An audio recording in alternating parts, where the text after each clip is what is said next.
Yesus mengubah kutuk menjadi berkat, itu dia. Jadi dulunya itu salib itu kutuk, tetapi karena matinya Yesus di kayu salib, kami mendapatkan bebaslah manusia dari dosa, kutuk berubah jadi berkat. Itu.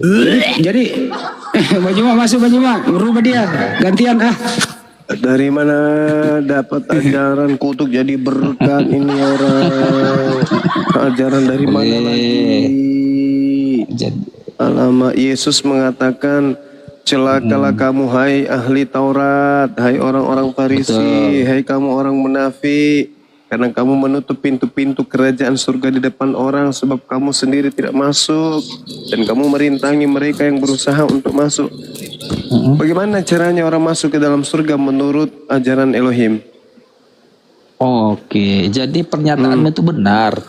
Celakalah engkau orang-orang Farisi dan ahli Taurat. Kenapa Itu dia kan celaka? Karena dia menolak Yesus. Karena dia menolak Yesus atau dia tidak melakukan hukum Taurat? Salah, karena dia menolak Yesus. Oh begitu. Karena dia tidak menjalankan, bukan karena menolak Taurat. Salah, dia kan melaksanakan Taurat dengan sempurna, tapi Yesus dia tidak percaya Yesus adalah Mesias. Nah, sekarang di mana dalilnya orang-orang Yahudi itu celaka kalau menolak Mesias? Di mana dalilnya kalau menolak Mesias? Ya. Mana? Itu di apa Yesaya 7 ayat 14 itu. Yesus Yesaya 600 tahun kurang lebih kok ada. Bentar, dengar. Nubuatan Yesaya 7 ayat 14 itu adalah nubuatan tentang Mesias yang akan datang. Mesias ya. Nah, walaupun Mesias yang di kepala orang Yahudi ini bukanlah Mesias seperti yang Yesus yang tampil ini. Mesias di kepalanya adalah raja yang datang seperti Raja Daud jagoan itu yang akan mengalahkan, membebaskan mereka dari penjajahan. Ternyata Yesus yang datang ini, Mesias ini kok jadi ternyata Mesias yang dari sorga. Raja kerajaannya bukan di bumi tetapi di sorga dan di bumi. Salah, ini bukan ini Mesias yang kuharapkan. Nggak layak bukan kau tidak memenuhi kriteria Yesus sebagai Mesias seperti yang mereka harapkan. Ya, jadi karena demikian itulah apa yang mereka lakukan kemudian terhadap Yesus. Mereka membunuh Yesus karena mengaku dia adalah Mesias anak Allah.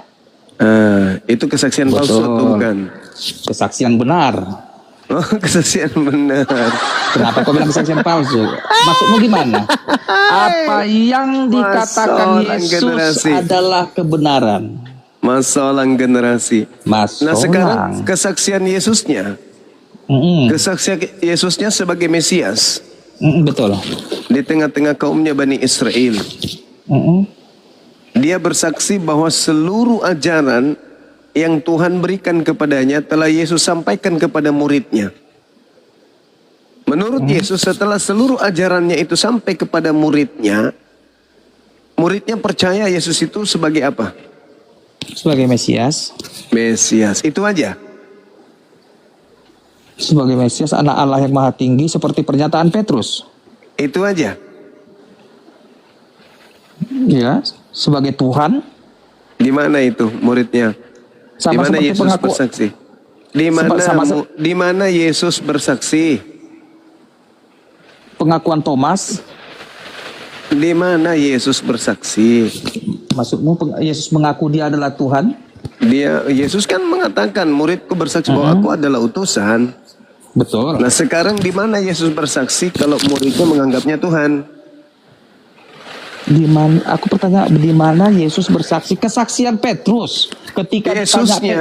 Aku nggak percaya Petrus. Oh, apa? Coba ulang lagi pertanyaanmu. Di mana Yesus bersaksi kalau muridnya itu menerima dirinya sebagai Tuhan? Di mana Yesus bersaksi? Pertanyaanmu macam orang gila. Jangan, aku nggak ngerti pertanyaanmu. Harus Yesus dong. Kan Yesus yang bersaksi. Harus Yesus bersaksi. Apa untuk yang mengetahui, kan Yesus mengatakan, aku mengenal muridku. Nah, sekarang Aku di mengenal mana domba-dombaku. Yesus bersaksi kalau muridnya mengenal dirinya sebagai Tuhan? Loh, tapi pernyataan Petrus itu Yesus bukan Petrus, Yesus. Kau dulu, aku nggak ngerti pertanyaanmu. Saya nggak tanya Petrus. Sebentar nggak dulu ya. tanya Di mana Petrus. Yesus bersaksi, muridnya mengaku dia adalah. Aku nggak ngerti. Kok Di ini mana pertanyaan Yesus ditujukan pada bersaksi? Yesus atau pada murid-muridnya? Di mana Yesus mempersaksikan muridnya kalau muridnya itu percaya dirinya Tuhan? Di mana percaya muridnya Tuhan? Pura-pura dia kan. Kenapa gitu pertanyaanmu? Lah, kan Yesus yang harus dipercayai, bukan kalian. Aku pusing aku lihat pertanyaanmu. Nggak dapat. Kamu aku bersaksi. Kamu bersaksi. Petrus mengatakan Yesus Tuhan. Itu kesaksianmu kan? Bukan kesaksianku, Alkitab yang nulis. Mulai Di dalam Alkitab ngaco. itu. Kan di Alkitab kan tertulis di Sekarang Alkitab. di mana Yesus bersaksi kalau muridnya bersaksi kalau dirinya itu adalah Tuhan? Di mana muridnya? Di mana Yesus bersaksi begitu? Kok gitu pertanyaanmu? Macam pertanyaan apa? Menjebak-jebak kayak mana? Pertanyaan apa adanya aja pertanyaan. Kan Yesus Buatlah gini mengatakan, Juma, gini kawan, jikalau gini kawan. aku bersaksi tentang diriku sendiri, maka kesaksianku itu tidak benar. Kan begitu? Ya, betul. Nah sekarang di mana Yesus bersaksi kalau muridnya itu percaya dirinya itu sebagai Tuhan?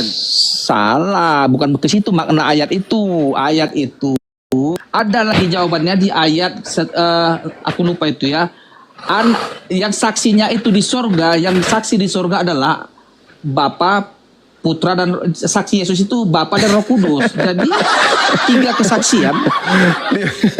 Kalau Bukan aku jadi bersaksi, murid-murid. kalau aku Aduh, bersaksi tentang diriku silakan. sendiri, maka kesaksianku itu tidak benar. Bapak Iya. pun yang bersaksi tentang diriku tidak pernah Benar, kau lihat, tidak pernah Bapakku. dengar Lantas suaranya. kenapa kau suruh Nah, murid-murid? Apa sekarang hubungannya dengan- coba kau buktikan kesaksian Yesus tentang imannya muridnya. Kesaksian Yesus tentang iman muridnya. Untuk apa kesaksian tentang iman murid? Nggak perlu. Kan Yesus harus ditanya. Yesus Yang siapa sabar, kawan, kamu sebentar. ini? Cuma. Yesus siapa kamu ini menurut muridmu setelah kamu mengajar mereka? Kamu diimani oleh mereka setelah kau tamatkan ajaranmu kepada mereka. Kamu ini siapa menurut mereka Yesus? Hal itu pernah ditanyakan Yesus kepada Petrus. Petrus, menurutmu siapakah aku ini? Lalu Alkitab menuliskan, jawab Petrus, engkau adalah Mesias, anak Allah yang maha tinggi. Selesai, itulah kesaksiannya, kesaksian Petrus. Berarti dia adalah anak Allah kan? Betul. Nah, berarti dia bukan Allah dong. Anak Allah adalah Allah. Di mana ilmunya itu? Nah, sebentar. Itu kesaksian siapa? Ibrani itu 1 kesaksian ayat. siapa?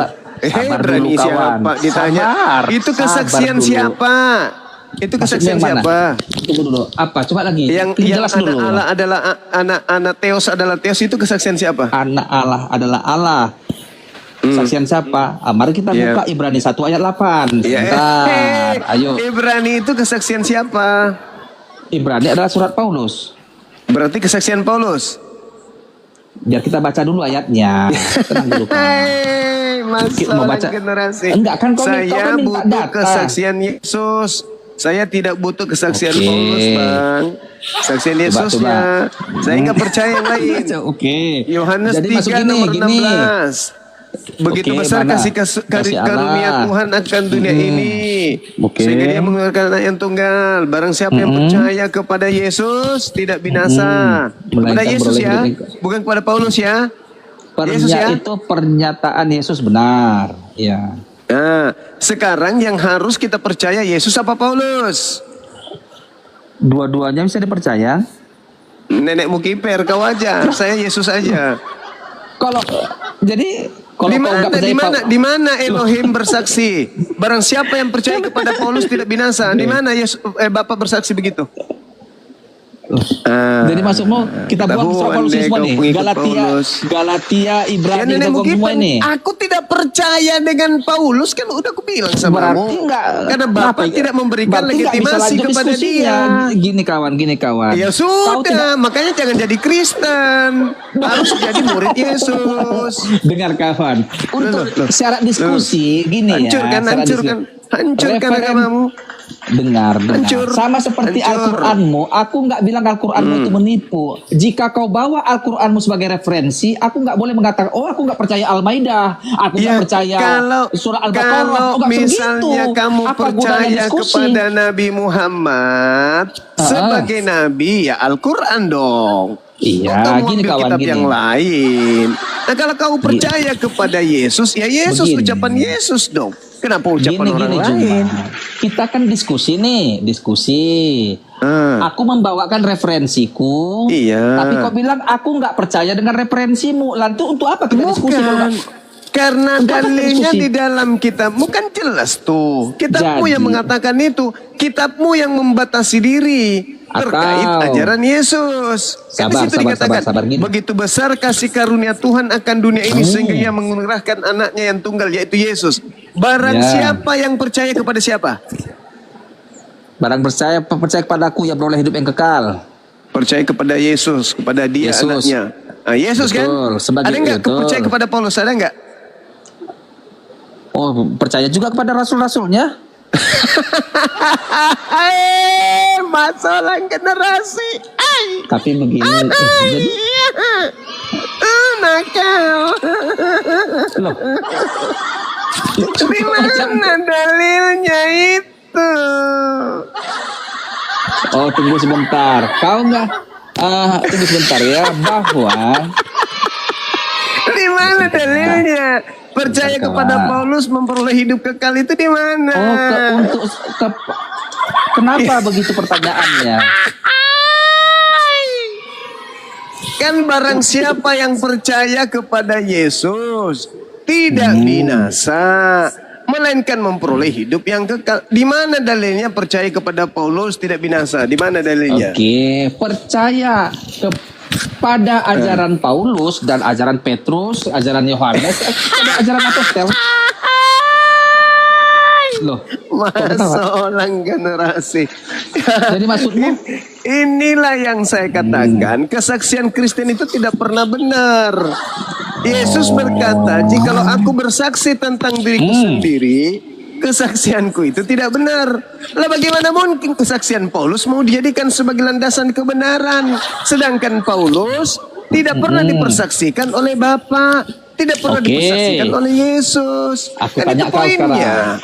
Apa dasarmu tidak mempercayai Paulus?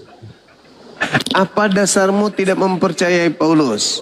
Karena yang harus dipercayai Yesus untuk memperoleh hidup yang kekal.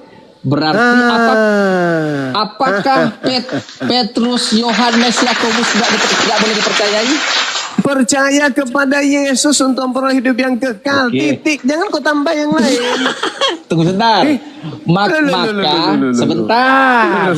Gimana ceritanya ini? Maka yang kau percayai adalah hanya ucapan langsung Yesus. Ucapan Yesus lah. Jadi apa lagi?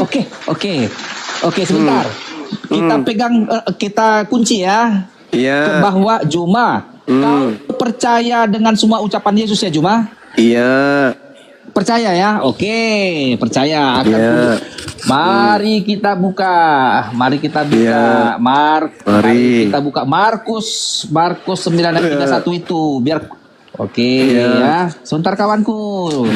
Bahwa Yesus, sebentar aku buka dulu ya. Kau percaya dengan ucap mereka akan membunuh. Aku hanya percaya kepada ucapan Yesus. Mereka akan menyerahkan. Sabar kau, aku aja baca, tenang kau. Sebentar. Anak manusia akan dibunuh. Sebentar, sabar, tenang kau situ. Sebab ia sedang sebentar, kumohon, jangan ketawakan aku. Dia kita kunci ya. Sebab ia sedang mengajar murid-muridnya. Ia berkata kepada mereka, ia ini Yesus besar ya. Anak manusia akan diserahkan dalam tangan manusia. Mereka akan membunuh dia. Sebentar dulu kawan. Mereka akan membunuh dia. Yesus sudah mengatakan anak manusia akan dibunuh ya. Mereka akan membunuh dia. Anak manusia. Tenang kau, ya. Mereka akan dan 3 hari sesudah ia dibunuh ia akan bangkit. Percaya kau ini pernyataan Yesus langsung. Percaya kau ini? Iya percaya, percaya banget. Maka satu hal, Yesus dibangkitkan kan dan kematiannya setelah dibunuh. Percaya kau kan? Anak manusia yang dibangkitkan bukan Yesus. Sebentar. Lantas aku tanya sama kau. Sabar. Anak manusia. Anak manusia. Siapa? Anak manusia. Merujuk pada siapakah anak manusia di Markus 9 ayat apa ini? 31? Yang makan suap, yang menerima suap. Kenapa kamu tertawa? Kenapa? Sekarang saya tanya samamu. Yang mati terkutuk. Yang mati di pasar Juma. Yang mati dikutuk. Dengar. Yang mati dikutuk ini yang menerima suap atau yang bukan menerima suap? Yang dikutuk.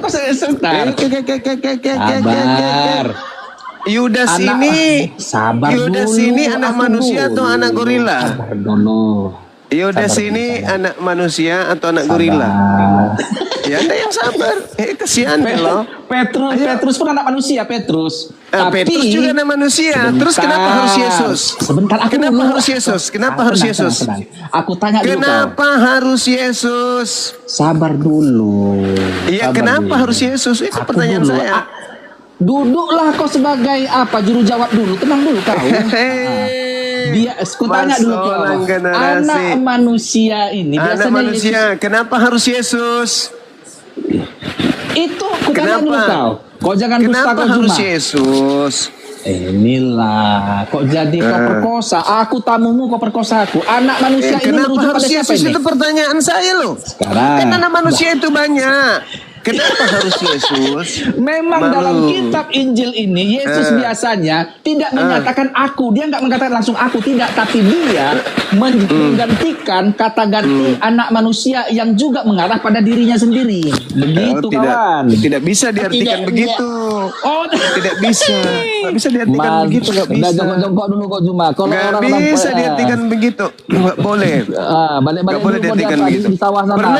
Pernah nggak kau mendengarkan dalil di mana Yesus mengatakan bahwa tidak akan ada seorang pun yang bisa membunuh aku? Pernah nggak Anda baca dalil itu? Jangan dong kemana-mana. Nggak malu kau bilang gini. Nggak malu kau bilang ayat 31 ini pada Yudas Iskariot. Nggak boleh. Jangan kamu kenapa keinginanmu kenapa kayak keinginan iblis pingin kali Yesus yang mati, kenapa? Bukan, memang faktanya Yesus yang mati kok. Sekarang Yesus berkata, Yesusnya berkata, tidak ada seorang pun yang dapat mengambil nyawaku. Artinya tidak ada orang yang bisa membunuhnya kan? Mari kita bahas. Mana itu Juma? Kita buka aja nggak masalah. Enggak, aku tanya dulu. Tidak ada seorang pun yang bisa mengambil nyawaku, betul nggak? Anak manusia berkuasa menyerahkan nyawa itu sebentar.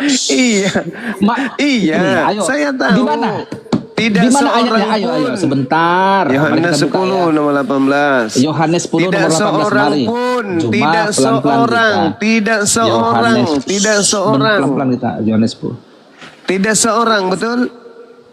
Oke, ini ayatnya ya. Tenang dulu kau. Aku baca pelan-pelan, Bos. Pelan-pelan. Yohanes 10 ayat 18. Sebentar kau. Jawab Yesus. Kenapa kau katakan aku baik? Tak seorang pun. Bukan ini. Mana ayat tadi? Salah itu. Mana? Anak manusia berkuasa menyerahkan nyawa dan mengambil kembali. Di mana itu? Sebentar dulu. Jeda dulu aku ya. Jadi 18 dari Yohanes 10. Yohanes berapa? 18 ya? Bentar dulu kawannya. Yohanes 10 nomor 18. Yohanes 10 nomor 18. Pelan-pelan ya kita bahas apa kawan? Silakan. Yohanes 10 ayat 18. Biar jangan ada kita bengkok kiri, bengkok kanan. Bentar ya. Bentar ini. Tidak seorang pun ini dari 17. Tidak seorang pun kan? Sebentar. Tidak seorang pun kan? Sebentar dulu kawan, biar komplit kita, biar komplit aja.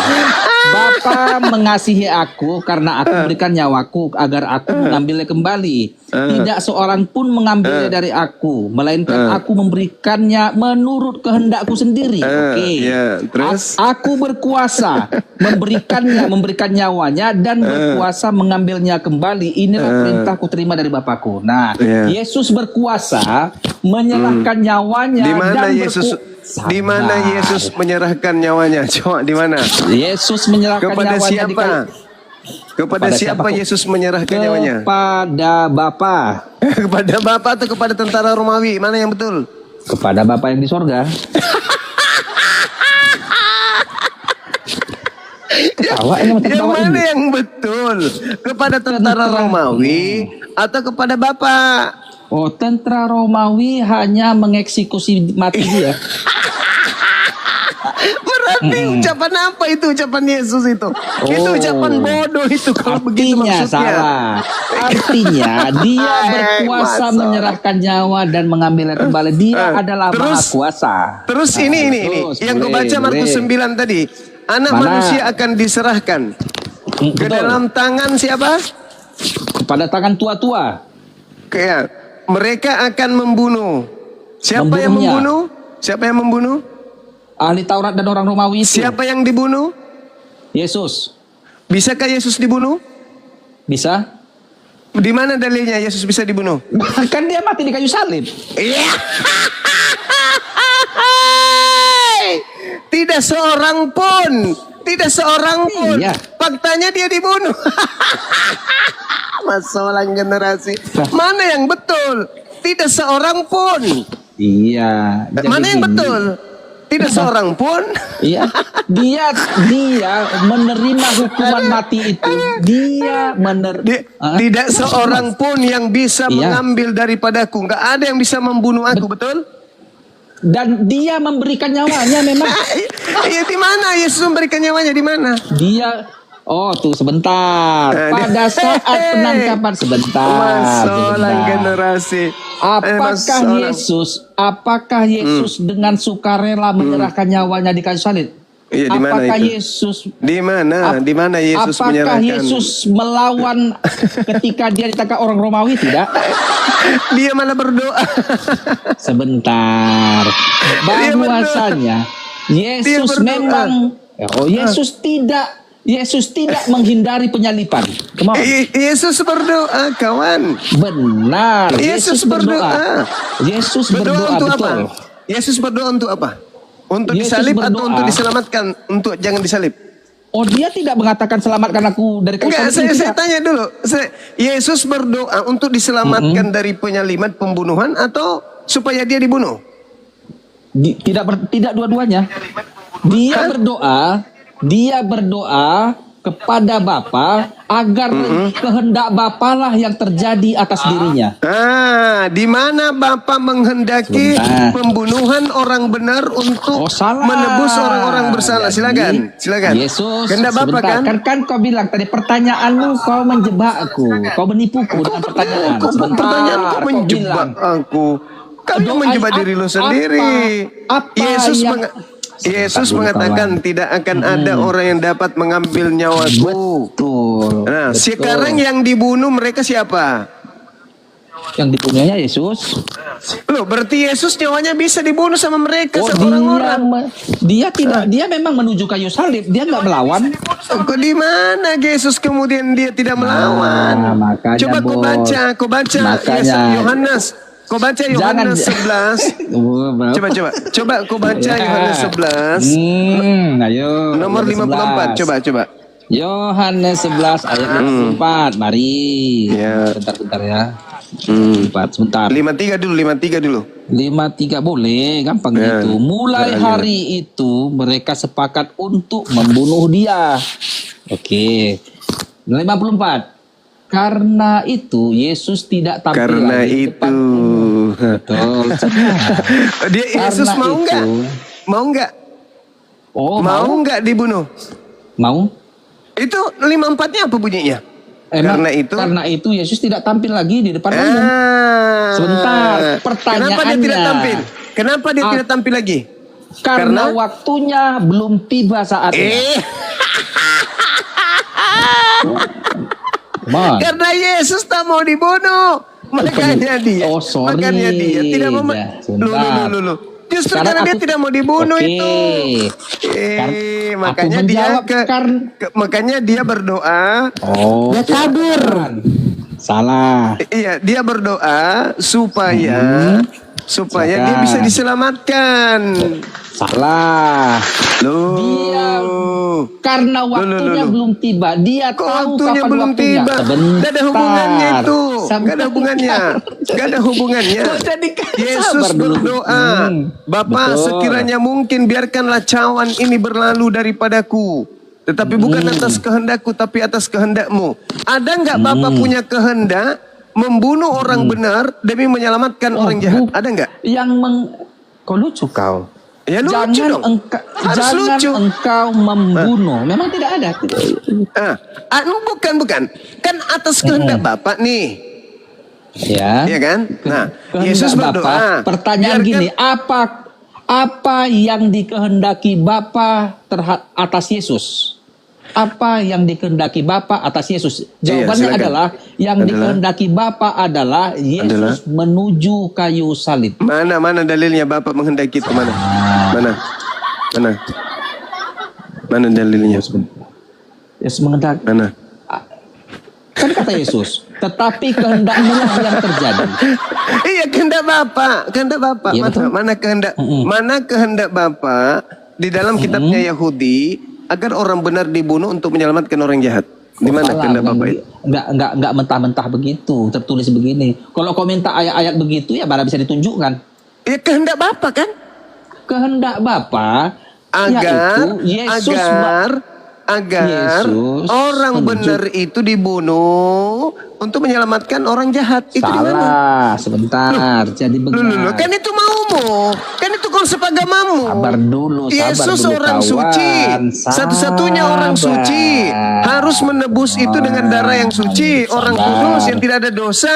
Harus Jadi- dipakai untuk menebus orang jahat adalah darah orang yang suci. Kan itu konsep agamamu. Mana dalilnya sekarang? Bapak menghendaki kematian orang benar untuk menyelamatkan orang jahat. Pada akhirnya kan Yesus menunjukkan salib juga. Ya mana orang benar kan kehendak coba Bapak lihat. nih. Sekarang, Kuncinya di situ. betul. Kehendak Kuncinya di Bapa. situ. Betul, Kehendak iya. Bapak. Yang mana? Di mana kehendak Bapak yang menyatakan orang benar Oke, dibunuh untuk diserahkan kepada orang jahat? Mana dalilnya? Sabar. Doa Yesus kan begini, sekiranya cawan sabar dulu. Sebentar kawan. Doa Yesus, sekiranya cawan ini berlalu daripadaku, Atas kehendakmu atau atas kehendakku?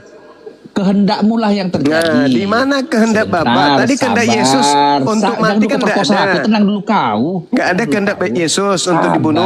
Sekarang kehendak Bapak. Aku dulu ngomong. Iya, pertanyaannya di mana kehendak Bapak? Sabar dulu. Kok perkosa? Aku tenang dulu kau. Sehabis Kau laki-laki diperkosa. Emang gue Paulus. dengar. Setelah Yesus berdoa, dia pun menyerahkan dirinya. Dia pun menyerahkan dirinya dan ditangkap oleh tentara Romawi. Banyak cerita. Menyerahkan diri. Kehendak Bapaknya di mana? Kehendak Bapak. Akhirnya Yesus ditangkap dan mati kayu salib tidak? Hai, tunggu dulu. Sekarang Kehendak tanya dulu Bapak. kau. Sabar dulu, sabar. Kehendak Bapak, orang benar diselamatkan dan digantikan oleh pengkhianat, atau pengkhianat diselamatkan digantikan oleh orang benar. Kehendak Bapak nih. Untuk kasus Yesus, karena misi Yesus adalah sabar. Itu mau karena kamu Kristen. Yang saya tanya kehendak Bapak. Sabar dulu. Kehendak Bapak. Kehendak Bapak menyerahkan orang benar demi menyelamatkan orang jahat itu di mana? Kehendak Bapak itu tertulis di mana? Sabar dulu. Sabar ya. Bagi manusia sesuai hukum Taurat memang dikatakan pada perintah ke-6 jangan engkau membunuh, benar. Tetapi dalam hal penebusan dosa memang harus terjadi penumpahan darah. Darah apa? Darah binatang atau darah manusia? Oke, di perjanjian lama semenjak zaman Habel, Ishak sampai dengan Zakaria terjadi untuk menebus dosa manusia dikorbankan darah domba, darah hewan. Tetapi ingat, korban yang sempurna Kata siapa? adalah sabar Kata siapa? dulu, langsung Kata siapa tuh korban sempurna? Kata siapa? Iya, Kata siapa? sabar dulu. Aku lupa kata Paulus itu. Kata Paulus. Yang saya minta kehendak Bapak, bukan Sabar Paulus. dulu. Sekarang gini, buktikanlah. Sabar dulu Zuma. Berat. Zuma. Sabar. Berat. Yuk Zuma. Kok. Zuma sama aku. Nah, gantian Putra, naik Putra. Daki kematian orang benar untuk menyelamatkan orang jahat itu di mana? Kasihan Gini, Kristen ini. Pertanyaannya, buktikanlah Immanuel bahwa itu memang sesuai dengan perjanjian lama ke perjanjian baru sinkron, kan begitu. Nah, Di mana? Di perjanjian lama. Bukan itu poinnya. Bapak kan kehendak Bapak. Harus kehendak Bapak. Betul. Nah, di mana Bapak menghendaki orang benar mati demi menyelamatkan orang jahat? Itu di mana tertulis?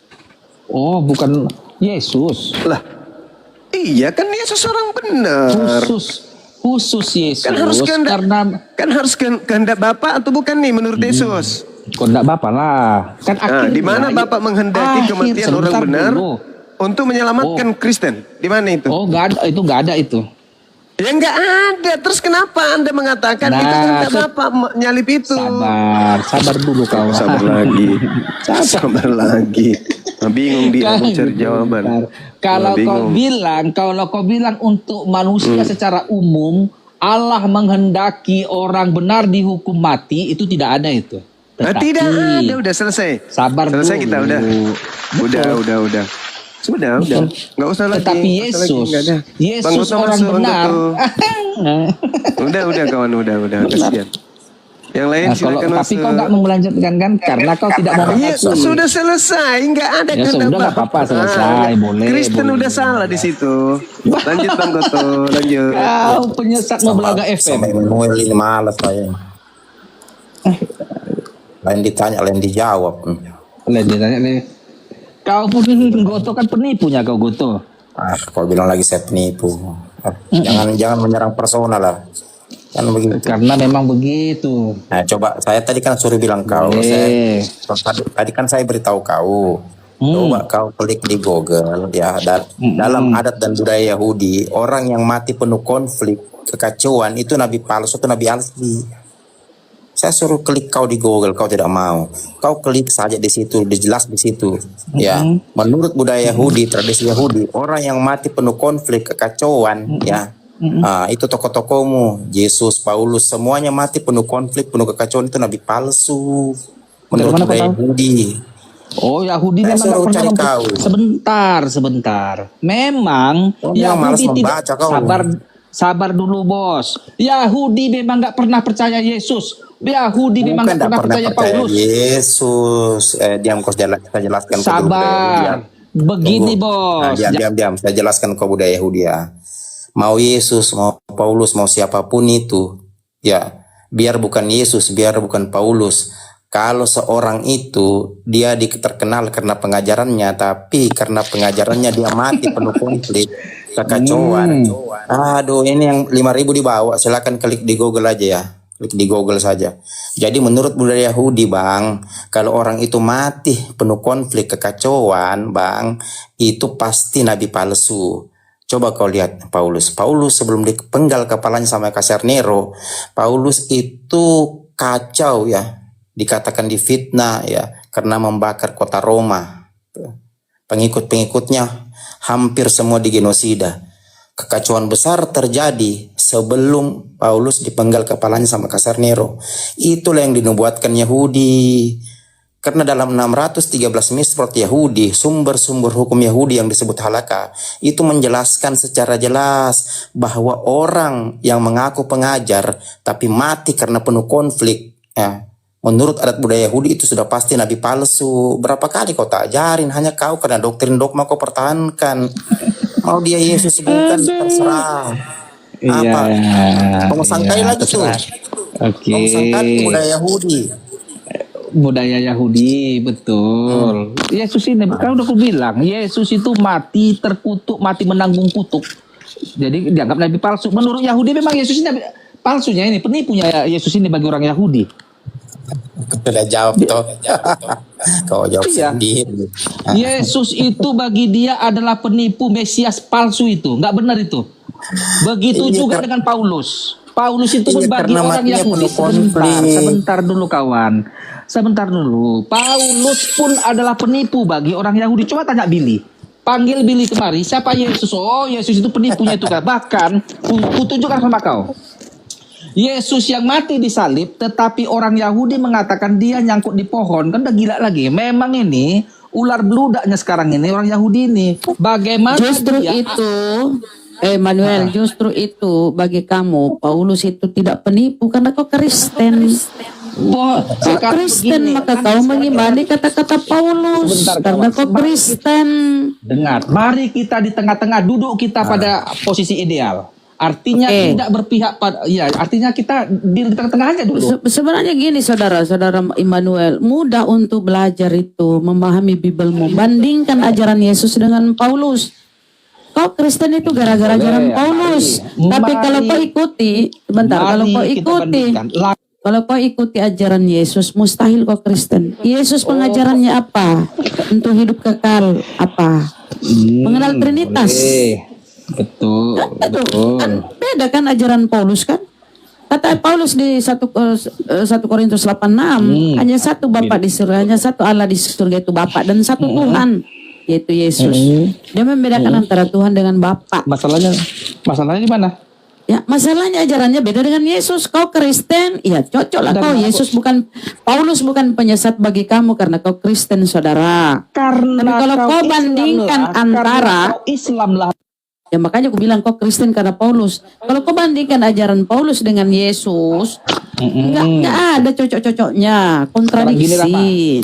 Tunjukkanlah aku apa kesalahan Paulus. Nah, kata Paulus, kata Yesus di Matius 5, 17, Matius aku 5, datang. 17. Ayo, sebentar. Aku datang. Kita buka Aku datang aja, bukan. Mat. Kau diam dulu lah. Makanya kau Iya. diam. Terwalau Matius berbusa 5 orang ayat pasti berapa? tahu.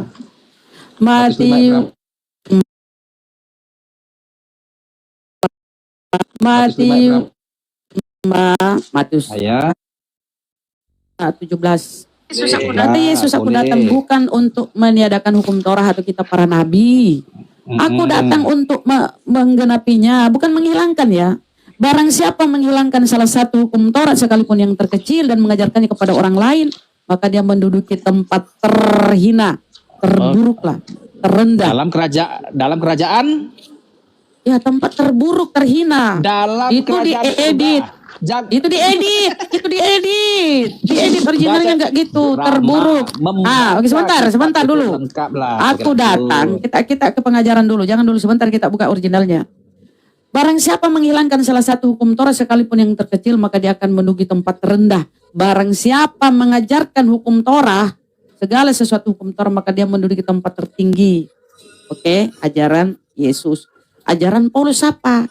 Di Efesus, dengan matinya Kristus sebagai manusia, maka dia membatalkan hukum Torah dengan segala perintah dan ketentuannya. Bertentangan toh.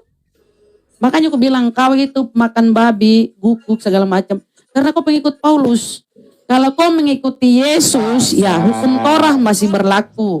Hukum Torah masih berlaku secara sempurna. Boleh aku nerangkan? Kan belum selesai. Belum silakan. lagi kata Paulus, ya kata Paulus di surat-suratnya, ya tidak seorang pun dibenarkan karena melakukan hukum Torah. Sementara Paulus mengatakan, aku datang bukan untuk menghilangkan hukum Torah atau kitab para nabi, aku datang untuk menggenapi. Menggenapi itu melengkapi, mencukupi, menyempurnakan, bukan menghilangkan. Tapi apa kata ajaran Paulus sehingga kau Kristen? Tidak seorang pun dibenarkan karena melakukan hukum Torah. Oke? Itu dua dulu, sudah menunjukkan bahwa ajaran Yesus dengan Paulus mustahil sejalan. Jadi memang bagi Kristen ajaran Paulus itu, kau diam, jangan pura-pura kau menimpali. Kau dengar, pasang kupingmu, ya, pasang kupingmu. Pasang kupingmu ya. Karena kau mengatakan ya, memang orang-orang Yahudi menolak. Orang-orang Yahudi menolak Paulus memang, tapi kau Kristen. Kau jadi Kristen itu kan ajaran Paulus.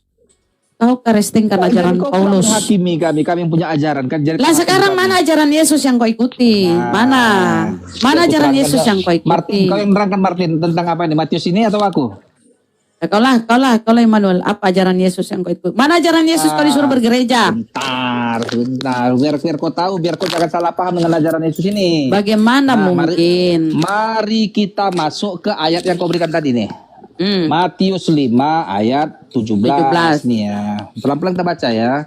Janganlah menyangka bahwa aku datang untuk meniadakan hukum Taurat, betul, atau kitab para nabi, titik nih. Aku datang bukan untuk meniadakannya, melainkan untuk menggenapinya. Benar. Hukum Taurat itu dilaksanakan Yesus tanpa cacat. Tidak, makanya dikatakan dia tidak berdosa. Dan kitab para nabi, semua nubuatan baik dari perjanjian semua, mau Mazmur, Yesaya, mau itu Torah, semua digenapi oleh Yesus. Emosi Oten di bawah. Sebentar. Digenapi dengan apa? Di situ kataku datang menggenapi. Apa yang digenapi? Menggenapi hukum Torah, bukan dia menghilangkan. Tapi kata Paulus, dengan matinya Kristus maka dia membatalkan. Kalau dibatalkan kan udah enggak berlaku kalau dibatalkan. Kan kopla ini Paulus penyesatnya. Makanya kok jadi Kristen itu gara-gara Paulus.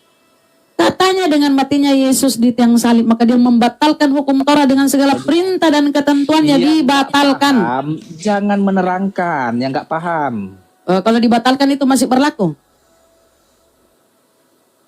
Kalau dibatalkan masih berlaku. Hai, woi Manuel. Kok di mute? Udahlah. Kalau dibatalkan, apa masih berlaku? Si bodoh orang. Kau itu botol, kau jawab. Kalau dibatalkan apa masih berlaku? Kabur tau kau kafir. Dasar. Ngeyel kali kau. Memang Yahudi tidak percaya ajaran Paulus kok. Mana sih? Makanya ajaran Paulus itu laku di Roma Yunani sana. Karena ajaran Paulus itu ada bau-bau pagan. Kabur kau tuh. Mohon maaf rendah, silakan. Minta maaf. Terus Al-Quran mengakui Injil itu bagaimana? Lalu kalau kalian silakan Gurunda, kalau nggak hujan. Kalau Injil. kalian bilang Injil, saudara, yang punyamu itu Biblos. ya, bukan Injil yang kau pakai. Sorry menyori. Menurut kamu Biblos, tapi kan sekarang mana itu kau? Dari mana kau dapat itu Injil? Dari mana kau dapat tuh? Dari mana? Memang itu Injil. Yesus sudah terangkat, baru muncul penulis-penulis itu yang nggak dikenali siapa. Iya, itu kan Biblos, Bible, the Holy Bible Gospel. Itu murid Yesus yang menulisnya. Aduh beginilah kalau diskusi sama orang-orang yang nggak ada belajar ya teman-teman. Cuma modal iman nih. Sekarang begini, Al-Quran siapa yang tulis? Aduh itu sahabat-sahabat Rasulullah. Lah, sama Yesus. Nyambung ke Rasulullah. Sekarang kau ditanya Bible, saudara, kau ditanya Bible, kau jawab dulu Bible itu nyambungnya ke Yesus mana? Sehingga kau berani mengatakan itu Injil, itu gospel. Gospel. Oke. Di luar negeri itu enggak mengenal Injil, gospel. Di Indonesia aja tuh disebut penyamaran Alkitab. Itu Alkitab itu nama lain daripada Al-Quran. Tapi karena kau mau menyesatkan orang-orang saudara kami yang Islam, kau memakai kata Alkitab, padahal ya Bible lah atau kitab lah. Injil dari mana? Jadi kau itu Kristen bang gara-gara ajaran Paulus. Kalau kau itu mau mengikuti ajaran Yesus, mustahil kau Kristen. Ajaran Yesus tauhid. Dengarlah orang Israel, Tuhan Allah kita, Tuhan itu Esa. Tuhan Allah tidak terpisah. Tuhan Allah itu satu entitas, satu pribadi. Tapi ajaran kalian Kristen memisahkan antara Allah atau Bapa dengan Tuhan itu Yesus. Terpisah. Dua entitas sudah pribadi. Tapi ajaran Musa di Ulangan 6:4, apa seruannya kepada kaumnya Bani Israel? Dengarlah orang Israel, Tuhan Allah kita, Tuhan itu Esa. Satu entitas. Ya Tuhan itu Allah. Seperti seruan Yesus. Dengarlah orang Israel, Tuhan Allah kita, Tuhan itu Esa. Di perjanjian lama pun begitu. Satu entitas, satu pribadi. Nah datang ajaran pagan, dipisahlah. Ada Bapa, ada Yesus, ada Roh Kudus. Jadi 3 dalam satu, kayak kopi 3 in 1. Mana ceritanya itu? Sementara ajaran para nabi tauhid. Dengan ajaran Rasulullah itu nyambung. Qul huwallahu ahad, Allahu samad, lam yalid wa lam yulad wa lam yakul lahu kufuwan ahad. Katakan Allah itu Esa, Allah itu satu. Nyambung. Dasar negara kita pun nyambung. Pancasila, ketuhanan yang Maha Esa. Nah kau, Tuhan 3 dalam 1, 1 dalam 3 membagongkan. Dari mana itu? Lanjut yang lain lah. Bahas Injil, belajar. Bang Goto silakan. Ya ini lebih parah ini daripada yang tadi. Oh lebih Ya. parah. Nah, kalau Yesus itu Bang mengajar tidak ada kata dusta di ajaran Yesus. Tapi coba kau lihat Paulus Roma 3 ayat 7. Baca kok. Itu jelas di situ. Oleh karena dustaku kemuliaan Tuhan semakin melimpah. 2 Korintus 11 ayat 17. Aku tidak berkata menurut teman Tuhan. Yang paling parah itu Filipi 1 ayat ke-8. Nah, coba kau buka itu Filipi 1 ayat 8. Dengar kau bunyi ayatnya. Tetapi tidak mengapa. Sebab bagaimanapun juga Kristus diberitakan dengan maksud palsu maupun jujur. Tentang hal itu aku tetap bersuka cita. Dan aku akan tetap bersuka cita. Itu kata Paulus. Beda ya ajaran Yesus dan Paulus. Beda 180 derajat Bang. Makanya Paulus setelah mendapatkan pengikut banyak atas suruhan ibunya Nero Agripa, beliau kembali ke Yahudi mentahirkan diri. Jadi Paulus mengajar itu keluar bangsa Yahudi hanya untuk mencari pengikut, mendukung ibunya Agripina untuk mengkudeta anaknya Nero, menaikkan saudara tirinya. Itu jadi agama dipakai Paulus untuk meraih pengikut sebanyak mungkin. Karena dulu itu di zaman itu ada konflik politik antara Agripina ibunya dengan Kaisar Nero anaknya. Belajar kalian sejarah kawan.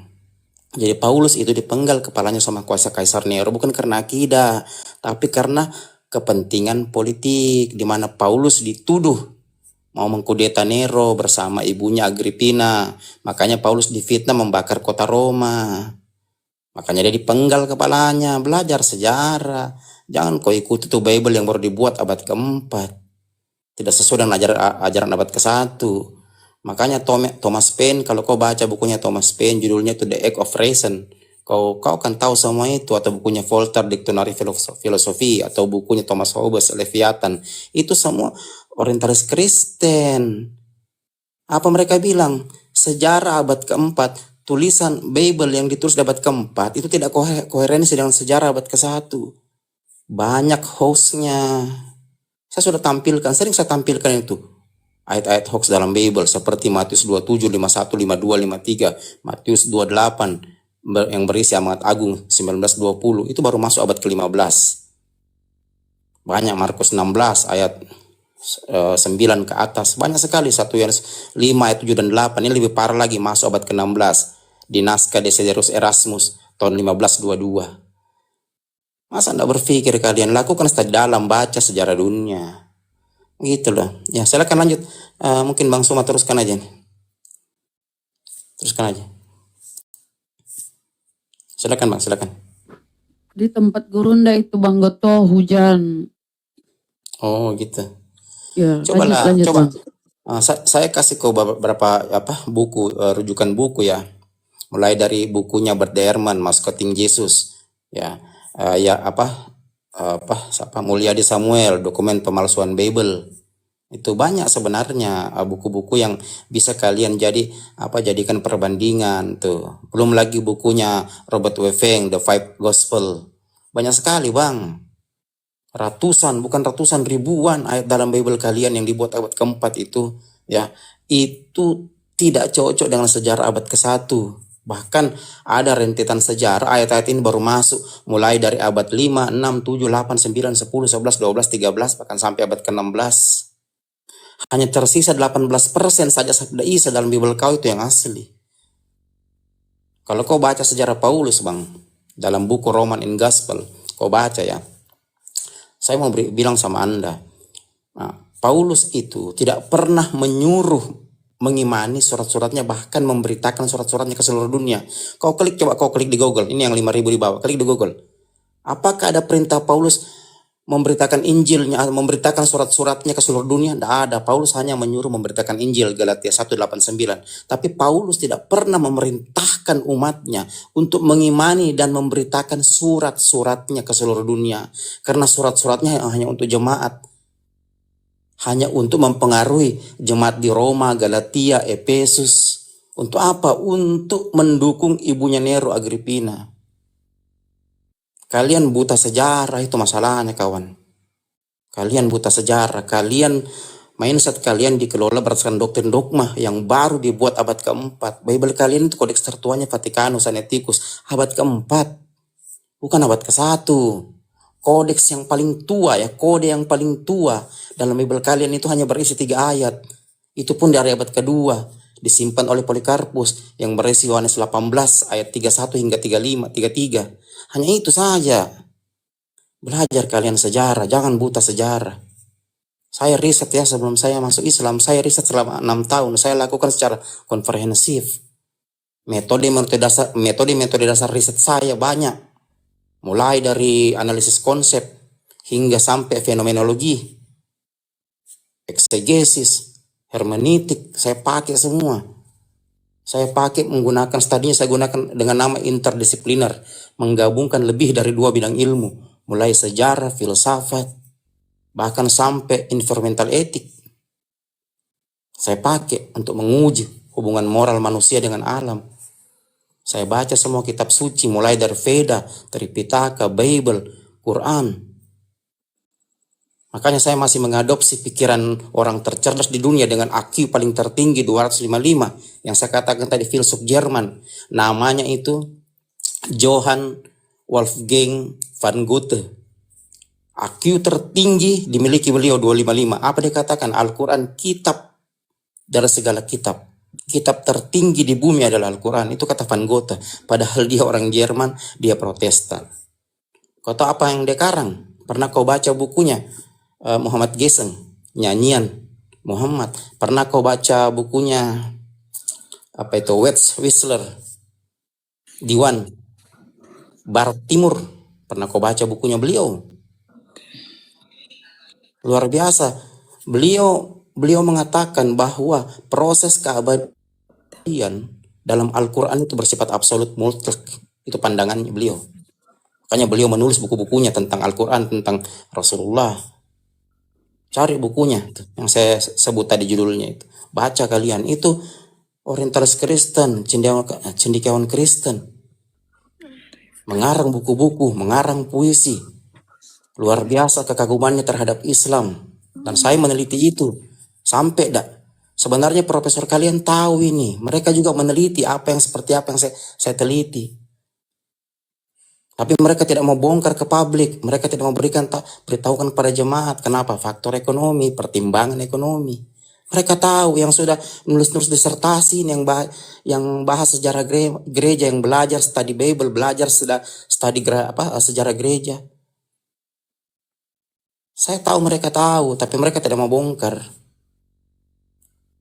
Jadi tolong kembali belajar baik-baik sejarah Anda, tulisan-tulisan karya profesor Anda, mulai dari Elizabeth Clara Prophet, mungkin Maggie Whitehouse ya, Rapodro mungkin, sampai ke John McKinnon Robertson. Baca semua itu buku-buku kalian, Peter Wiener, Hedrick Good. Baca semua itu buku-bukunya kawan. Itu bukan buku-buku karangan Islam, itu buku-buku karangan profesor Kristen yang justru mengkritik Bible Anda. Tapi coba kau lihat, ketika profesor Kristen meneliti budaya Islam, meneliti Al-Quran, yang ada mereka masuk Islam. Banyak seperti yang katakan tadi. Seorang orientalis Kristen, penjajah Kristen, Johann Francis Burton, dalam bukunya Personal Narrative of a Pilgrimage, tu Al-Medinah in Mekah tuh. Dia meneliti batu Hajar Aswad yang akhirnya membawa beliau masuk Islam. Itu profesor, Bang. Allah, Pak. Ya, silakan lanjut Bunda Rahma. Mungkin Pak Bang Suma juga Pendeta, sudah monitor. bisa Ya, aku silakan. bertanya, Pak Pendeta? Ya, bertanya apa silakan. Saya sudah bukan Pak Pendeta, bukan. Saya sudah mualaf. Ya, silakan. Apa yang Anda mau bertanya? Tanyakan, silakan.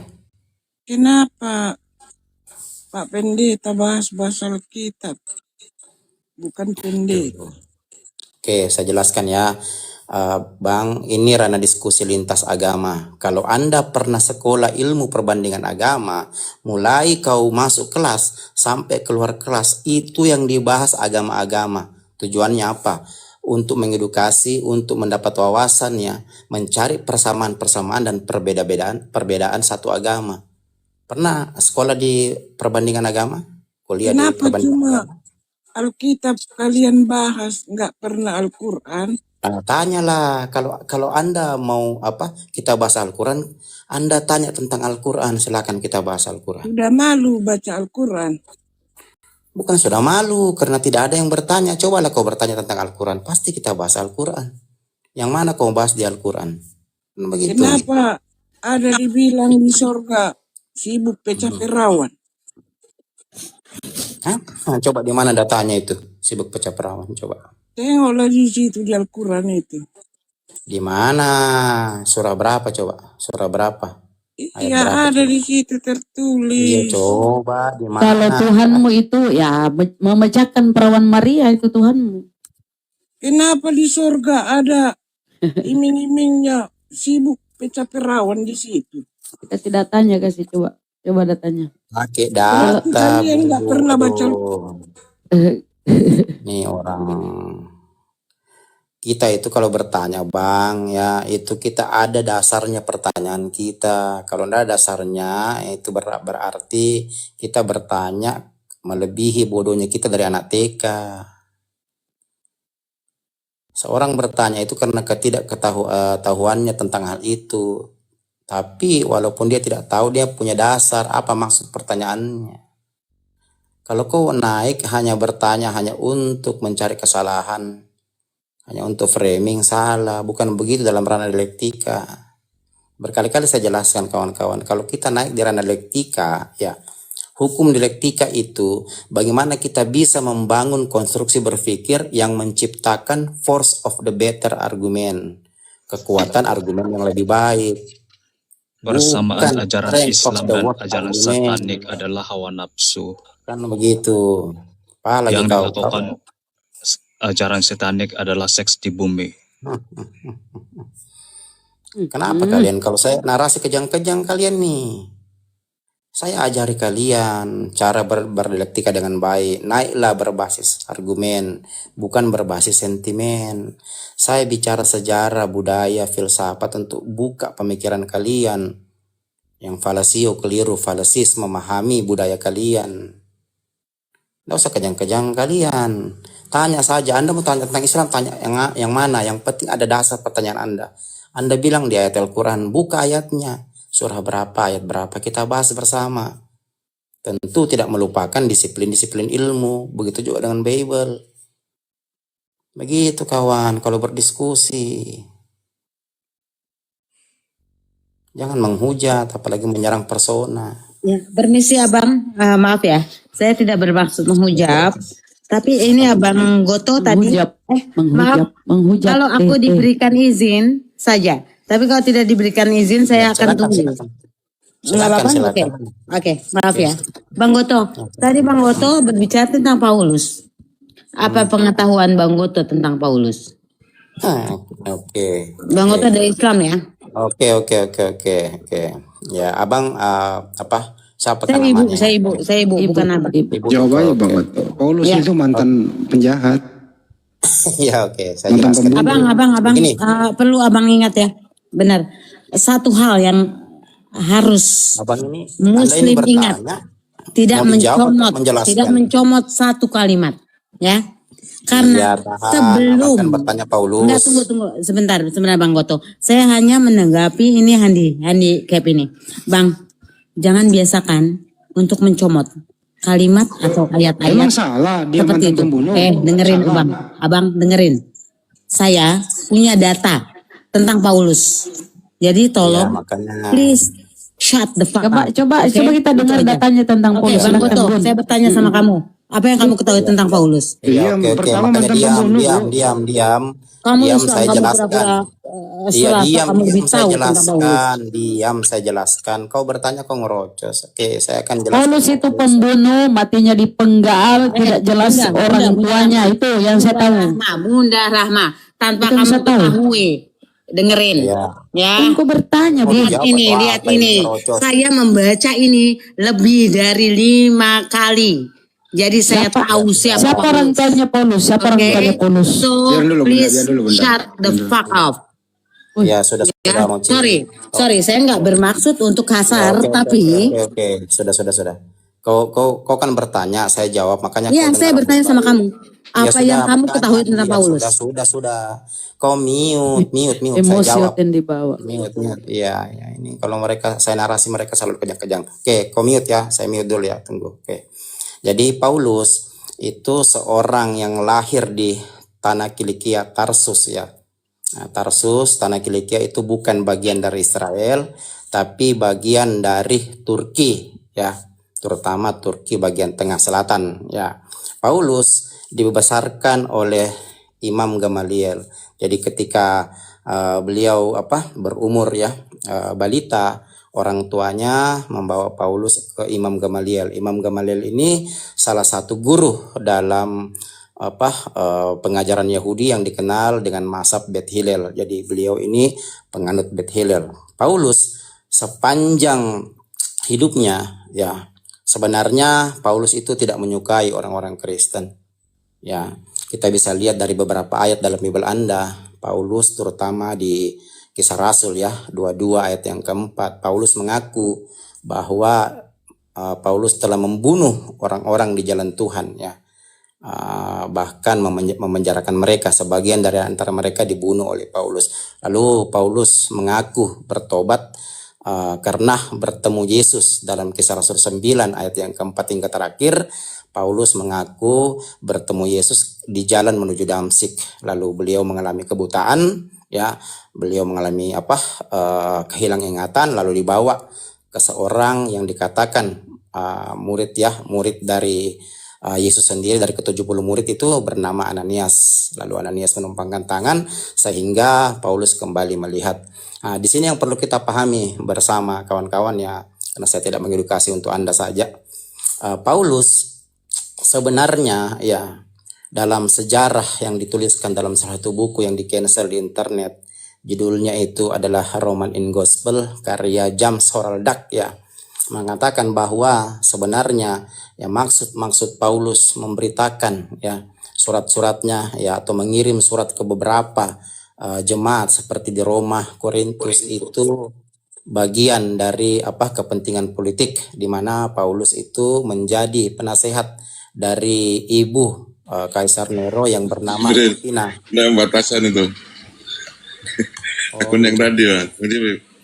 Oke, jadi Wajib pakai yang api itu yang tadi wajib. Udah cukup dulu. Dipersingkat aja kan Doto, dipersingkat aja. Oke. Jadi poinnya begini. Paulus itu bekerja sama dengan ibu Kaisar Nero ya, untuk meraup pengikut sebanyak mungkin. Tercatat dalam sejarah Paulus mempunyai sekitar 20.000 pengikut yang akhirnya difitnah membakar kota Roma. Ya itu karena Bang Handi menyuruh singkat ya, sudah sampai situ dulu. Ya sebenarnya masih panjang sejarah Paulus. Dapat jelas kesimpulannya Paulus itu mantan pembunuh. Itu aja. Oh iya betul. Iya. Betul. Kisah Rasul 22 ayat 4 ya, bisa dibaca. Ya, dia membunuh pengikut Yesus itu Bu, kesimpulannya. Saulus tadinya namanya berganti Paulus, mantan pembunuh pengikut Yesus gitu. Ya mungkin dia masih mau bertanya masalah sejarah, silakan ya. Tidak ada masalah Bang. Saya bisa menanggapi Bang Goto ya.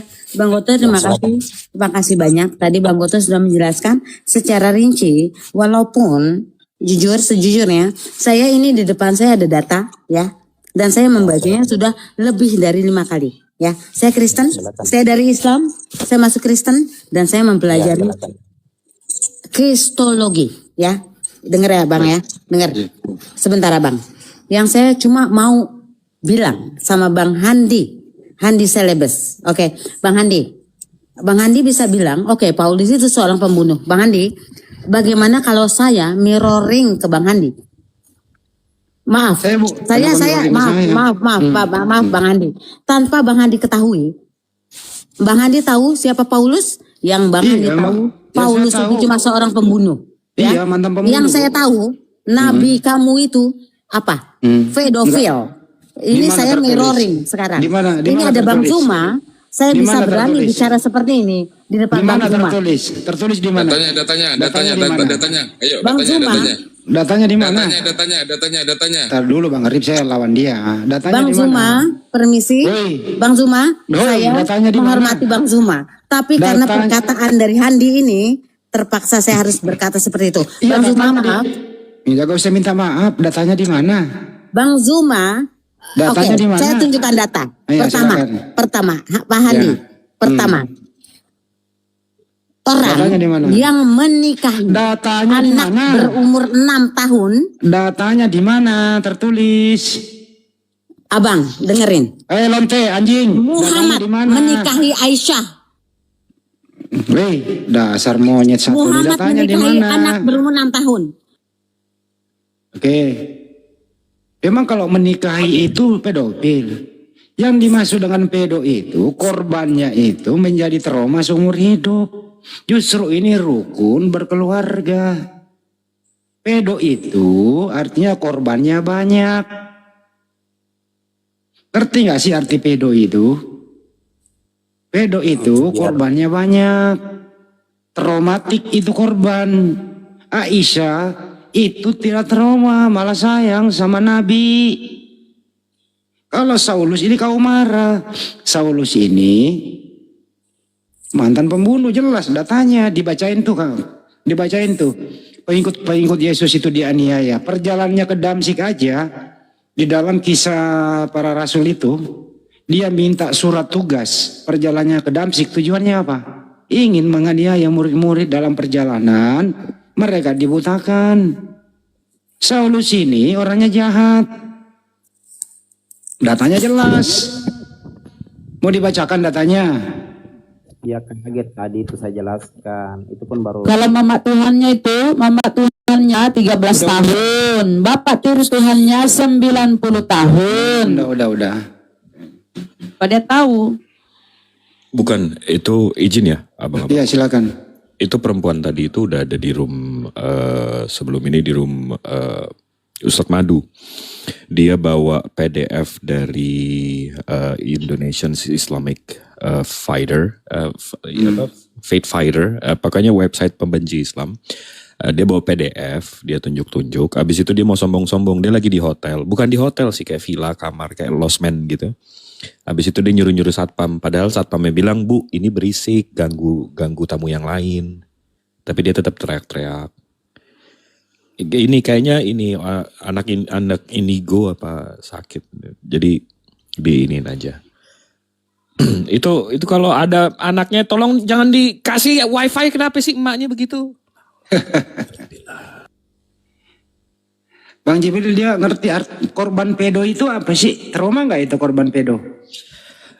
Pedofilia itu dia berpola, Bang. Jadi semua pasangan atau memang dia suka sama anak-anak kecil. Dan dari 12 ke 13 istri Rasulullah cuma satu yang umurnya di bawah Rasulullah. Sisanya lebih tua daripada Rasulullah semua.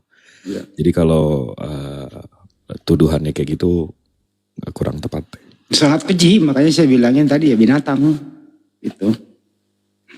Ya kalau memang nikahin anak di bawah umur itu jadi pedofil, berarti nenek moyang Tuhan Yesus itu pedofil ya. Ishak sama Rebeka umurnya 3 tahun. Jadi secara nggak langsung dia bilang kalau orang tuanya Tuhan dia nggak pedofil, Tuhan dia nggak lahir. Make it make sense.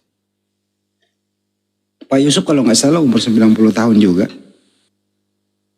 Dalam mengawini ibunya Tuhannya itu dalam keadaan bunting. Jelas itu di sana.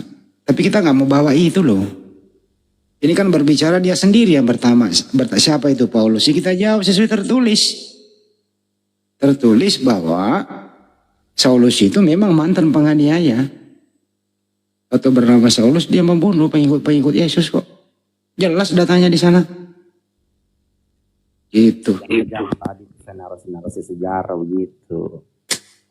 Jadi itu begini Bang, poinnya begini saja. Kalau ada orang seperti itu ya, poinnya begini. Pedofil itu kan kelainan seks ya, yang berdasar dari apa gangguan psikologi ya. Nah, sekarang pertanyaannya, ketika Rasulullah mengawini Aisyah, apakah melanggar hukum? Poinnya di situ, kan begitu. Kalau pedofil itu sudah pasti melanggar hukum adat, melanggar hukum ya secara umum universal. Kalau Rasulullah kan tidak, ya terbukti dalam sejarah, kan poinnya begitu. Nah, ini memang saya berkali-kali katakan bahwa program dari CSPI ini sudah merambah masuk Bang ke Indonesia. CSPI itu Center for the Study of Political Islam ya. Tokoh-tokohnya kan ada beberapa di Indonesia. Begitu. Jadi wajar saja kalau orang-orang seperti ini terkontaminasi ya, atau bahkan menjadi bagian dari CSPI itu. Saya santai aja menanggapi orang seperti ini karena memang sudah program mereka gitu. Ya, silakan. Kalau Paulus itu orang tuanya siapa? Jangan-jangan, ini jangan-jangan ya.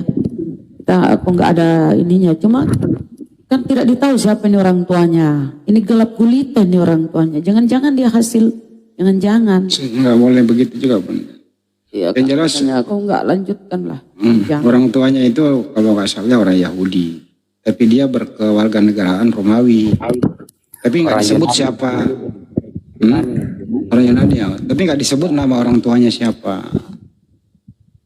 Nggak disebutkan. Nama istrinya juga nggak disebutkan siapa istrinya, berapa anaknya. Nggak disebutin. Nggak jelas lah dia. Gitu. Tapi yang jelas di Bible dia itu waktu bernama Saulus, dia itu menganiaya pengikut Yesus. Jadi ada komen nih di bawah bilang dari Nathan. Nathan bilang kalau zaman sekarang Muhammad SAW akan ditangkap. Kalau zaman sekarang Bang, Bunda Maria itu punya anak di luar. Itu kira-kira anaknya dipanggil anak apa tuh Bang? Anak haram. Nggak bisa.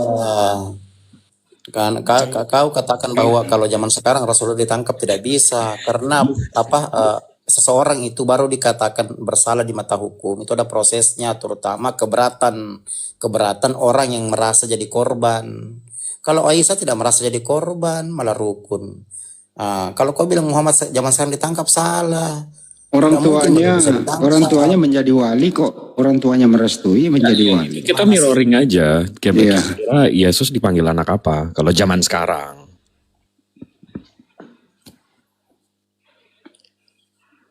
Sampaikan tadi, ulang lagi, anak haram kalau nggak jelas orang tuanya, nggak jelas. Udah. Jangan disambung udah. Kita aja ulang. Jangan dijawab, bertanya aja. Bang Jibril bertanya kepada orang yang dibawa. Kita jangan menjawabnya gitu loh. Ini namanya gitu ya, ilmu komunikasi. Soalnya aku itu terlalu polos. Jangan terpancing. Ini ilmu komunikasi agar kita semua ini tidak dalam posisi mengklaim gitu ya. Nah ini gitu.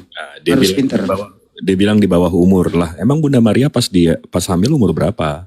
Nathan. Bro, lu menghina agama gue, Yesus sama kitab lu pasang badan, men. Itu si bapak tirinya itu 90 tahun, sudah tua jompo ketika kita baca datanya itu udah pakai tongkat. Udah tua jompo itu. Tua jompo, tua renta. Si Yusuf. Berdasarkan Bible, saya sering nanya kepada Yudaism begitu. Apa hukumnya di Yudaism ya? Kalau orang dalam keadaan hamil itu dinikahi, menurut Yudaism itu melanggar hukum Yudaism begitu. Itu dirajam katanya. Bang Andi, ya. Kita lihat nih contoh ajaran kasih. Ini ada 4.800 yang nonton nih. Kita lihat nih ajaran kasih naik nih. ajaran para lelaki, Apa? kesibukan para lelaki di surga yang Lihat nih ya. Jangan ditutup, jangan di-mute, biarin. Jangan di-mute. yang mengatakan, Biar dia tunjukin ajaran kasih. itu Ustadz kalian sendiri yang mengatakannya, ya. Kesibukan para lelaki di surga sama seperti kesibukan pengikut satanik di bumi. Itu yang Ustadznya udah minta dijanjikan, maaf. Ustadznya udah minta umat maaf. Islam, ya. Itu Kalau di Matius itu kata Yesus, pesundal yang mendahului kau masuk surga. Jadi kalau kau mau masuk, istrimu masuk surga, suruh bersundal. Pesundal yang mendahului kau masuk surga. Bunda, orang yang bertobat pasti masuk surga. Tidak ada orang yang sempurna di dunia ini, semua berdosa. Jadi setiap orang yang bertobat itu Bang masuk Nathan, surga. selamat malam. Oke. Dan apa? Selamat Kesibukan malam. para lelaki Islam yang masuk di surga, kata Ustadz itu. Nggak ada halo, adalah nggak ada membaca selamat malam, perawan-perawan nggak ada ini, nggak ada itu. istrinya. Itu Ustadz yang ngomong itu udah Ya. minta maaf, Bang. Itu kan fakta, Bang. Iya, dia udah minta maaf, salah dia. Nggak ada dalilnya.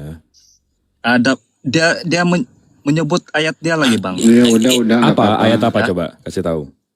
Tengok yang apa dia baca ya. Oh, kamu bukan orang Indo ya? Selagi dia mengatakan Oh, perkataan itu kamu dan bukan orang Indo ya? bukan. Orang Malaysia itu. Orang Malaysia Bang Jip. Kamu kasihan banget sih, di sini udah minoritas, di sana minoritas juga. Bang, jangan salah, Bang. Dadah. Jadi kalau di Malaysia nggak boleh guys debat-debat agama. Tangkap dia. Nggak boleh. Jadi dia masuk ke sini khusus untuk menghujat. Gila niat ya? Niat banget. Niat ya? Niat banget ngujat lo. Dia belum membaca bagaimana Wahyu 19:7 ya. Perkawinan anak domba. Terus kemudian di sana itu perkawinan anak domba, pengantinnya sudah siap. Nah itu ya Tuhanmu itu. Sinatan pengantinnya itu, sinatan. Mampus kan? Jadi di Bible itu teman-teman ada perkawinan anak domba, pengantinnya sudah siap. Jelas itu ada perkawinan di sana di surga begitu. Terus kalau sudah kawin ngapain? Ya saling beradu pedang, laki sama laki. Kita nanya aja dia, kita nggak terlalu polos lah. Nanya ya. Ya gitu loh. Jadi di sini bahasa harus santuy Mbak Gunawarma gitu ya, karena live di YouTube, oke? Kurang ajar dia duluan. Gak apa, kita hadapi dengan senyum orang kayak gitu. Kita hadapi aja dengan senyum. Terus kemudian kita hadapi dengan ilmu komunikasi yang tinggi dan berdasarkan data supaya teredukasi semua gitu loh. Kita mau puasa bang. Ini latihan sabarnya dari sekarang. Iya benar, latihan sabar. Sabar tadi Bang Andi. Sabar tadi Bang Andi itu. Keluar kebun binatang. Nenek moyang Yesus yang Bang Hadi aja kalau emosi. Bang Hadi nih pandai kali negur. Dia tadi keluar kebun binatang. Weh mama Karena personal. Ibu tadi personal. Itu personal. Kalau saya personal boleh Bunda. Sebut namanya ibu tadi, bilangin anjing ibu tadi nggak apa-apa. Boleh ya. Aman. Kalau personal boleh Bun. Kalau Bunda tiba-tiba Bunda Rama kau begini-begini. Bunda Rama terserah deh mau buka ini apa namanya binatang juga nggak ada boleh ya. Kalau udah personal. Itu kalau hukum itu delik aduan, dia harusnya melaporkan sendiri Bunda. Jadi hati-hati berbicara. Kuhab baru. Nggak suka kalau dia berbicara tanpa dalil, tanpa dasar yang menghina nabiku, menghina. Aduh, nggak, kalau di depanku itu mampus kau. Sebut namanya Bunda, boleh dihajar, sebut namanya yang tadi yang ngomong. Emang selalu kayak gitu nggak sih?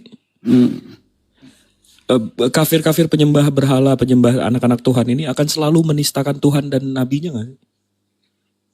Nggak ada cara lain, nggak ada cara lain lagi. Dari zaman Ibrahim, dari zaman Nuh, dari zaman Daud, dari zaman Musa, dia akan selalu begitu kan? Udah ditegur Tuhan. Ini pun netizen dibawa ngatur-ngatur diam-diam. Udah jangan. Kata Buya Hamka, kalau agamamu dihina kau diam aja, lebih baik kau pakai kain kafan. Iya, tapi belanya juga nggak barbar kan Bun? Ini di bawah ini. Iya, kita kan umat Rasulullah. Ya. Kita mesti Ya Allah, aku itu belum berpikir pada gini, Bu. belum pada tahap sabar aku ya. Aduh. Sama aku juga. Tapi aku selalu berpikir kayak gini, Bun. Kalau Nih Rasulullah aku ngelihat mute kita kau ya, sekarang, aku mute kau ya. Bunda. Silakan. Bunda, kira-kira kalau Rasulullah ngelihat kita sekarang, dia malu atau bangga sama kita? Malu. Aduh, aku bukan inilah. Tak tahu aku nggak ini kalau nabiku dihina. Nah itu, iya Kan paham. nggak ada dalilnya dia. Iya paham. Tapi kita ngebalasnya juga mesti elegan kan, mesti nggak barbar kan. Tapi kan masih elegan tadi. Ya kan? Ya cukup lah. Iya. Cukup. Betul. Bang Jibril bilang, kan dia bilang apa tadi ya? Ditimpali Udah, sama Bang Bunda. Jibril itu keren. Sebentar Bang Andi. Ditimpali oleh Bang Jibril itu keren. Dia jawab lah. Kalau Kenapa Maria kita zaman yang sekarang tempat nggak ya? ada suami, itu apa? Anak zina itu kan masih. Bang Jibril 2 kali loh. Jangan dijawab kalau begitu. Saya kan polos. Gimana? Pertanyaan itu Bunda. Bunda Rama nih polos banget nih, gampang dibohongin. Pertanyaan itu ditujukan kepada yang menulis di bawah, bukan kepada Bunda Rama. Kenapa kita yang jawab? Enggak. Saya kepingin memang balas dia kata-katanya tadi tuh ibu. Iya, paham. Ibunya udah nggak ada kok. Telat komedinya. Aku mau monitor langsung ketawa. Bunda Rama ini polos bukan pada waktunya.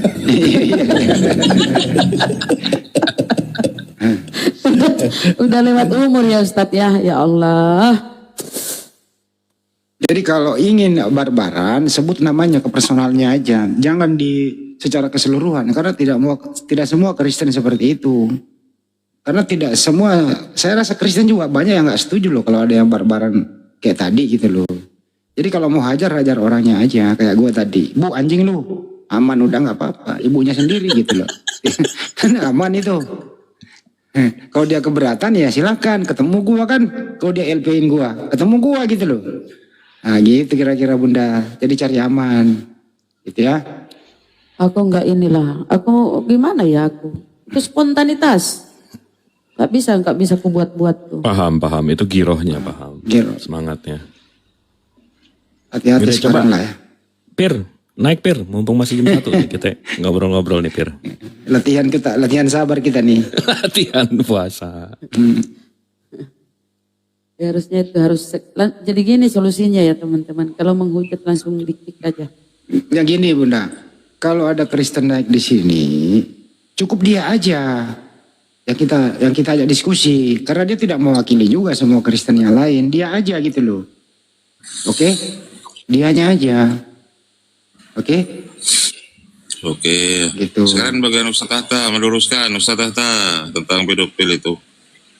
Udah Tadi kan dibahas datanya tadi. dibawa oleh Ustaz Bang Jibril kan tentang syarat untuk ikut perang itu kan. Silakan Ustaz Tahta.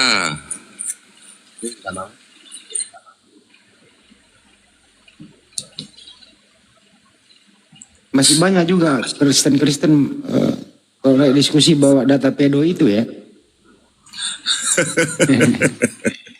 Hanya ilmunya cuma segitu ya. Aduh, di mirroring Ripka umur berapa tadi sudah dijelaskan, datanya ada, ditampilkan Bang Jibril. Sampai kena pembatasan, sampai sekarang Bang Jibril pakai akun yang kena pembatasan ini. Wah, ada dibawa di Handi, kau diam aja. Masa Rasulullah dihina kamu diam?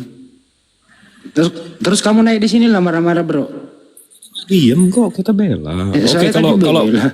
kalau mau aku sebutin satu-satu ya. Ini Bismillahirrahmanirrahim. Dari nomor 1 dari Hadijah binti Huwailid. Istri pertama Rasulullah itu waktu Rasulullah berumur 25 dan Hadijah berumur 40.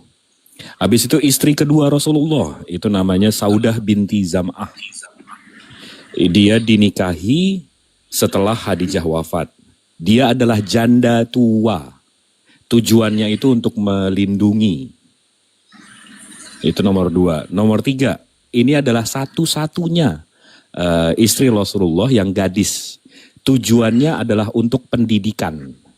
Aisyah ini menjadi perawi hadis paling cerdas untuk mengajar kaum wanita. Habis itu istri keempat, Hafsah binti Umar. Dia adalah putri Umar bin Khattab yang udah jadi janda juga. Nabi menikahinya untuk memuliakan sahabat Umar. Habis itu yang kelima, Zainab binti Huzaimah. Dia dikenal sebagai Ummul Masakin atau ibu orang miskin. Pernikahannya ini setelah perang Uhud, dan pernikahan ini motifnya santunan sosial. Habis itu selanjutnya Ummu Salamah. Ini juga janda dari pejuang Islam. Panggilannya Abu Salamah ini dinikahin karena Abu Salamah ini suaminya meninggal dan kesedihannya itu parah banget. Jadi Rasulullah menghibur dengan mengangkat derajatnya.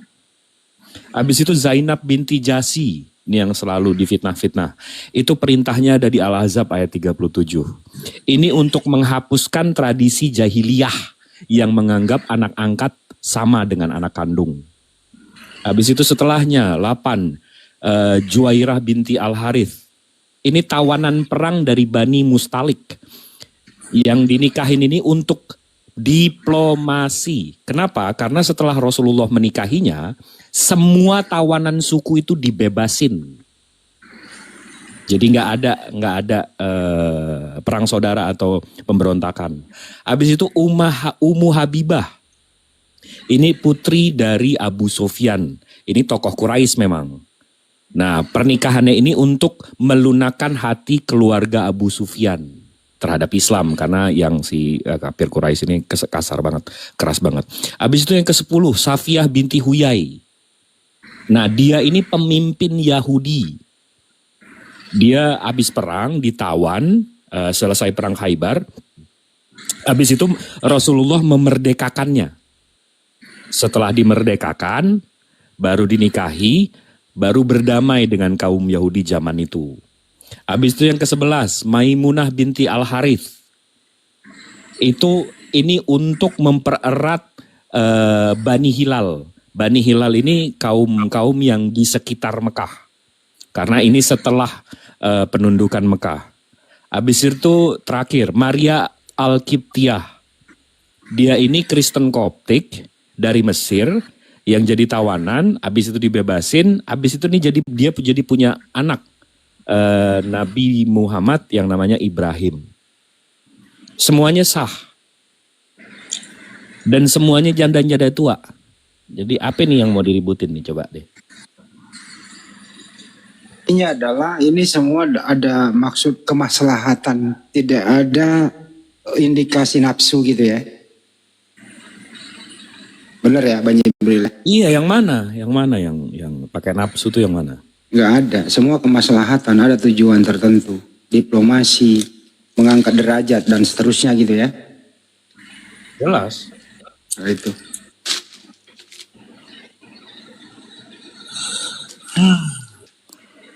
Jadi unsur pedonya mana? Kok nggak ada unsur pedo gitu? Halo. Ya. Sebenarnya bahas apa di sini? Bahas agama atau bahas? Halo. Ini bahas ini Bang. Kenapa ini musim hujan? Sebabnya kenapa? Itu yang kita bahas tadi Bang, musim hujan. Dan banyak tanah longsor. Dan misalnya itu musim kawin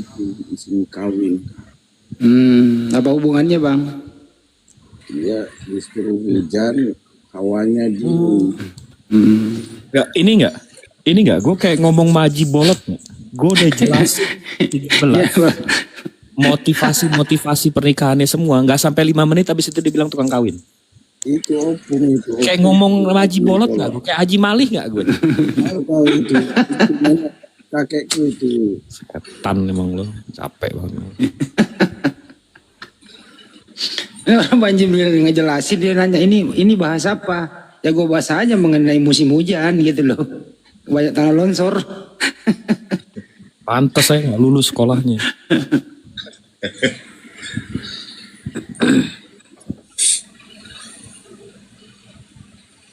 Arka, silakan Arka. Iya Bang.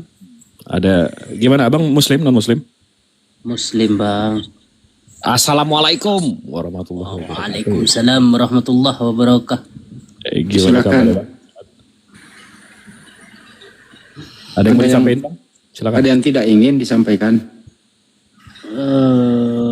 Gini bang, izin mau tanya aja bang. Tafadhol, silakan.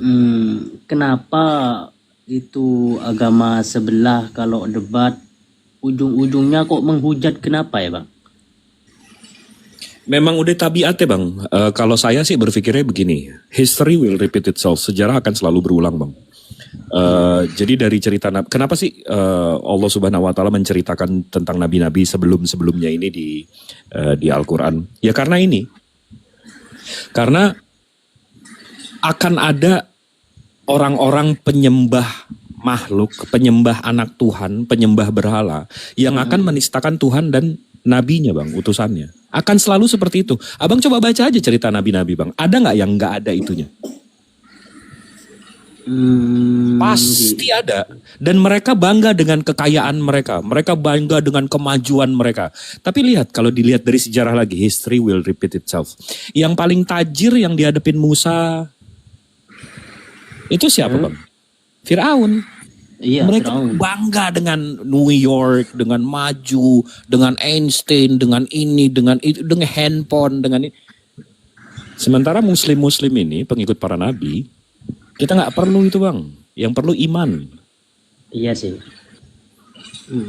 Gitu ya bang. Jadi begitu, Bang Arka, kalau boleh saya tambahin, itulah memang fungsinya iblis ada di sekitaran kita. Nah, iblis itu ya mempengaruhi orang berbuat jahat. Jadi iblis di sana berfungsi, Bang. Itu jawaban sederhananya. Betul ya, Mas Jibril ya? Di sana lah fungsinya iblis. Nih, makanya kita mesti lempar jumroh tuh. Nah, itu mereka tuh. Kita ngelemparin mereka tuh tiap hari. Iya. Ya, itu jawaban sangat sederhana dan kena. Nanti ada yang terjemahkan sendirilah di rumah ya sama keluarga. Oke? Oke bang. Terima kasih waktunya abangku, supportnya. Assalamualaikum. Assalamualaikum, kamu nanya. Waalaikumsalam warahmatullahi wabarakatuh. Muslim ya, Bang? Jelas, gua muslim. Masya Allah. Oke. Mau nanya, gimana? Banyak kata orang Kristen, banyak yang bilang bahwa mukjizat Nabi Muhammad itu nggak masuk akal. Definisi mukjizat itu ya nggak masuk akal, Bang. yang paling nggak masuk akalnya kata orang Kristen itu membelah bulan. Oh, kalau membelah bulan itu mukjizat untuk di zamannya, untuk orang yang melihatnya, Bang. Itu mukjizat untuk orang yang ngelihat bulan waktu itu terbelah. Bukan untuk kita, Bang. Kalau mukjizat yang sekarang kita bisa lihat itu Al-Quran. Coba abang kasih tahu saya satu buku yang dihafal ratusan juta orang. Sampai detik ini aja 257 juta orang yang hafiz Quran dari cover to cover. Dan terjaga 14 abang. Coba abang kasih tahu deh, satu buku aja yang dihafal cover to cover. Satu buku aja yang dihafal ratusan juta orang. Kalau itu hal biasa, baru itu bukan mukjizat, Bang. Betul nggak?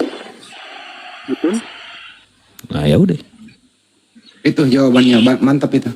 Itu di depan mata nih, Bang. Mukjizatnya di depan mata. Sampai sekarang saya bisa lihat. Kalau bangunin orang mampus, habis itu nyembuhin mata, ini gue nggak bisa lihat sekarang. Nggak ada faedahnya. Nah ini Al-Quran. Rasulullah terimanya 14 abad yang lalu di tengah padang pasir. Sampai sekarang saya bisa baca. Sampai kol-kolahnya masih bisa saya tiru. Itu baru mukjizat, Bang. Ya juga seperti gunung di bawah laut itu. Nah, itu tahu. Maha benar Allah dengan segala firman nih, ya kan? Paham. Kalau belah laut ini apa segala macam nggak kelihatan. Nggak ada faedahnya ini abad 21. Kita udah terbang-terbang. Itu kan mukjizat berlaku di zaman itu untuk menandakan dia adalah seorang nabi, Bang. Itu Dan aja. fungsinya bulan dibelah itu, Bang, kafir yang ngelihat juga nggak menjadi muslim bang, malah mereka bilang oh penyihir kau. Ini insya Allah nih bang Zuma keluar rumah sekarang dibelah matahari, nih kafir gak bakalan syahadat bang. Mereka bilang oh sihir. Pasti begitu, emang kafir akan selalu begitu. Karena udah dikunci hatinya sama iblis. Jadi tugas kita di sini menyampaikan aja, kita ngelepas kewajiban bang. Jadi nanti begitu dikubur, begitu ditanya, Jip, lo dikasih waktu, dikasih rumah, dikasih AC, di ini, di itu, apa yang lo lakukan? Gue bela agama Allah. Selesai. Ya enggak bang? Iya kak. Nah, tapi yang bikin bingungnya Kristen itu, ya betul mencari Tuhannya sendiri. Udah bang. Sip. Thank you ya bang, waktunya. Bang. Assalamualaikum. Bang, kalau tandanya udah laku, ngomong-ngomong sama kita. Dia udah tanda warisan mau dijual katanya. Jangan bang, tanah kuburan itu. Oh, tanah kuburan, ya janganlah tanah kuburan. Apalagi tanah wakaf, jangan. Jangan.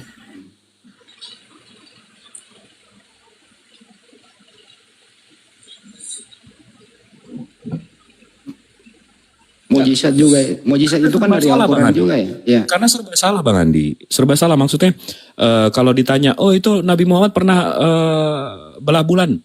Saya tunjukin dari NASA ada buktinya ini apa segala macam. Loh berarti Allah masa nutupnya gak bener? Salah lagi. Enggak, itu udah untuk umatnya di zamannya waktu itu. Sekarang aja nih yang di depan mata kita nih Al-Quran nih. Ini kalau Bung Jigzat gue gak tahu lagi deh apa namanya. Banyak mujizatnya Nabi itu kita gak selalu membawakannya, takut dikultuskan seperti orang-orang yang mengkultuskan seseorang karena banyak mujizatnya, dia disederajakan dengan Tuhan. Umat Islam kayak gitu.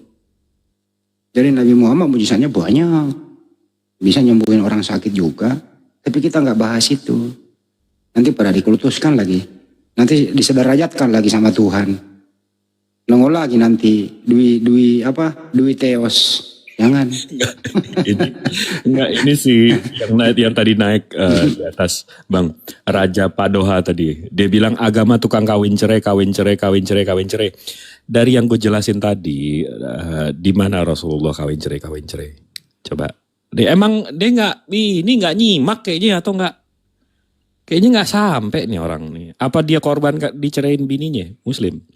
Jadi dendam banget nih, apa gimana nih? Juga, semuanya karena iblis. Jawaban gue itu doang.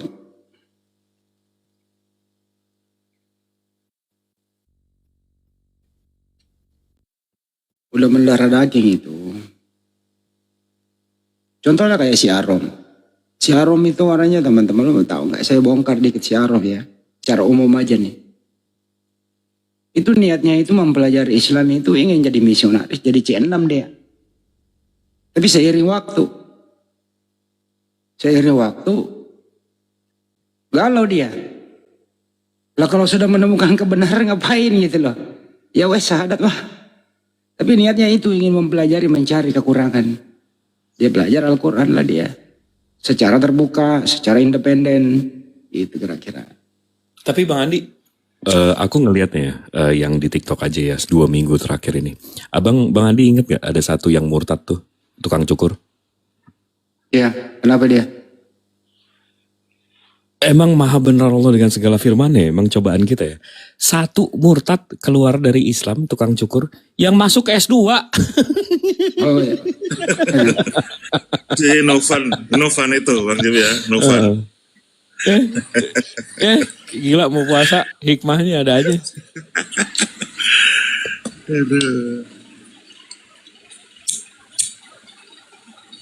Diganti yang lebih hebat. Iya. Tukang cukur masuk S2. Memang jauh bedanya Bang ajaran Islam Kristen. Kalau kita kaji dari segi ilmu ya. Kalau Kristen itu banyak berbicara ya mujizat yang bisa jadi itu tahyul karena begitu. Tapi kalau Islam itu dia bicara pembuktian realita. Itu yang indahnya Islam karena Islam searah sejalan dengan ilmu pengetahuan. Kan begitu. Makanya diperintahkan berpikir dan berpikir untuk mengenal Islam. Afala takilun, afala tatafakarun. Kan begitu. Itu jauh sekali bedanya Bang. Perbandingan jauh sekali. Kalau kita melakukan studi terlalu jauh. Satu berbicara mujizat yang belum tentu benar, bisa jadi dia tahyul. Satu berbicara pembuktian realita. Itu dari sisi akademik. Jadi sulit kalau mau dibandingkan terlalu jauh. Seperti di Wahyu ya. Wahyu itu kayaknya aneh-aneh. Aku mau interaktif sama netizen ini di bawah ya. Supaya dia juga nggak ngantuk di bawah maupun di YouTube nih. Sebenarnya itu kita manusia ini yang butuh Islam. A. Manusia yang butuh Islam. B. Islam yang butuh manusia. Jawab. A. Manusia yang butuh Islam. B. Islam yang butuh manusia. Dijawab. Allah, kita lah. Ntar dulu, jangan di atas dulu, netizen dulu lah. Kok nggak ada yang jawab B ya? Ada yang jawab B. Bang Jibril ada yang jawab B. Manusia yang butuh Islam, Bang. Oh, pinter. Semua, Masya Allah. Masya Allah, pinter semua. Ada yang jawab B, siapa itu yang jawab B itu? Naik yang jawab B. Yang jawab B naik dong. Jambak itu siapa yang jawab B? Jambak dia. Alasannya apa? Paling oten. Mana dia? Wih, di YouTube A semua loh. Di YouTube A semua. Jadi kalian kodok bunting naik. Jadi kalian itu kalau kalian itu nggak mau memeluk Islam, nilai Islam itu nggak akan pernah berkurang. Kalian yang rugi. Sekali lagi saya ulang ya. Kalian kalau nggak memilih Islam, Islam itu nggak kurang, nggak pernah berkurang ke nilai Islamnya. Kalian yang butuh, gitu ya. Jadi kalau Anda menista siapapun, menista Nabi kami, menista yang kita sembah, dan seterusnya itu, yang Anda nista itu tidak kurang kemuliaannya. Justru resikonya yang menista ini kembali kepada Anda. Pertanggungjawabannya di mana? Dunia, akhirat. Itu lagunya Bang Roma. Dunia, akhirat. Mantap kan? Disapa dulu Bang Hendi, Ustaz Tahta takut ketiduran. Itu ada Ustaz di atas 2 tuh nganggur tuh. Tidur Tad? Ustaz Alim enggak, baru bangun dia sholat tahajud. Enggak, Akikah, Ustaz Alim datang dari Akikah. Aku izin turunnya. Nyimak di bawah aja. Maha benar Allah dengan segala firman-Nya. Mau kemana Bang Jib? Mau rebahan? Rebahan dia. Biasalah anak muda. Keliling-keliling kalau Bang Jibril. Patroli. Iyalah. Silakan Ustaz Tahta. Pembatasan berakhir. Bang Jibril kena pembatasan dari tadi naik lagi. Tuyen, ada Tuyen. Tadi sore saya nonton Tuyen nyanyi Abang Tukang Bas. Ini ada Tuyen nih. Naik Tuyen. Iya. Dia putar. Assalamualaikum, Tuan Guru. Ustaz, saya Waalaikumsalam. mau nanya nih. Ataupun kasih masukan aja nih. Jadi kan kadang-kadang kalau kita membahas masalah agama ini dengan saudara kita yang dari bukan Islam ya kan, kadang-kadang nanti bisa tergelincir kita ini menghina agama mereka. Padahal kan kata Allah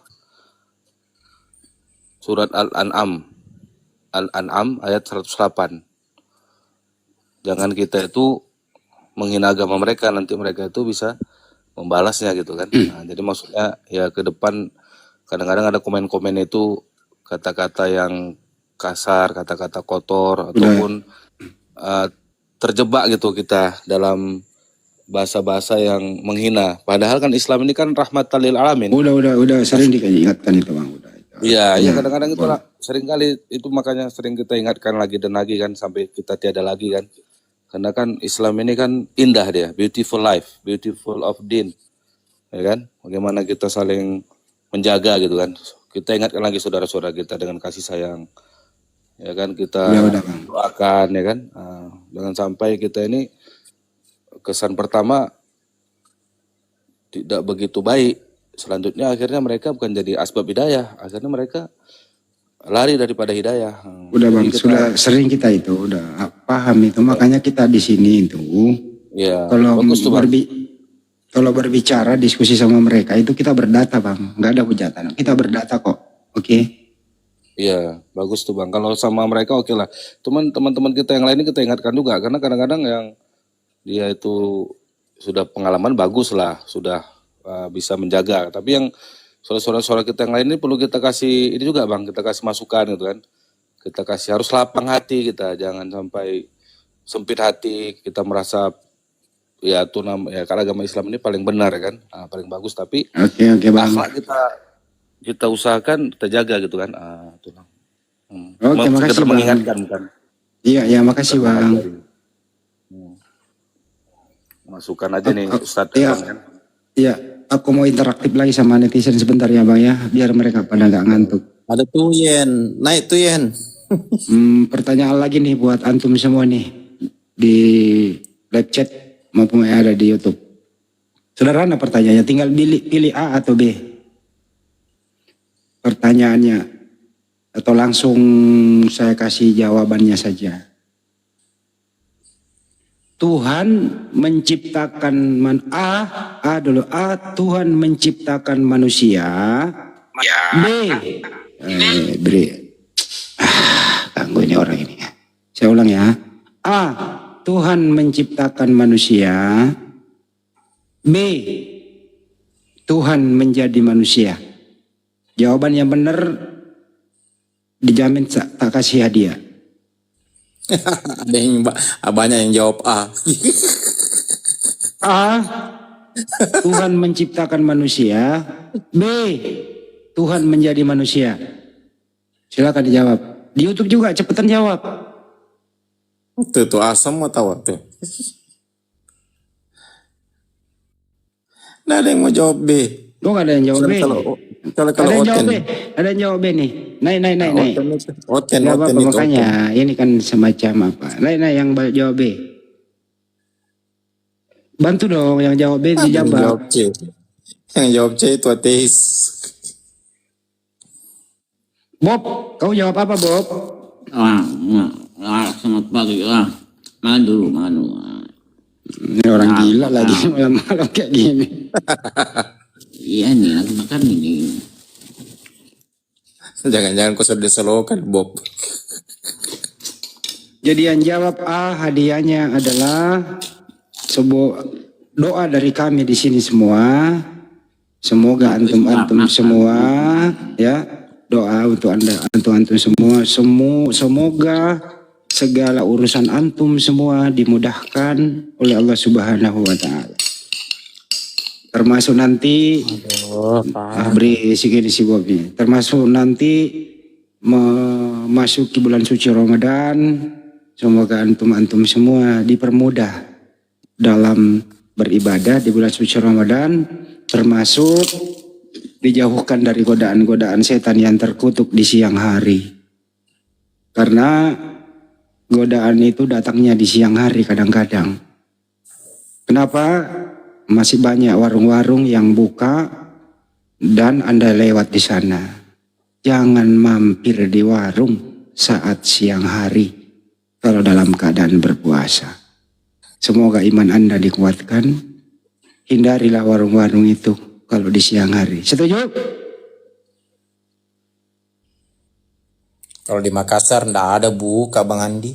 Kalau puasa. Nggak ada warung buka kalau di Makassar. Saya himbau juga kepada saudara-saudaraku muslim ya. Bolehlah buka warung menjelang jam 4 mungkin persiapan buka puasa. Jangan buka pagi lah. Buat apa buka warung pagi, warung makan. Gitu ya.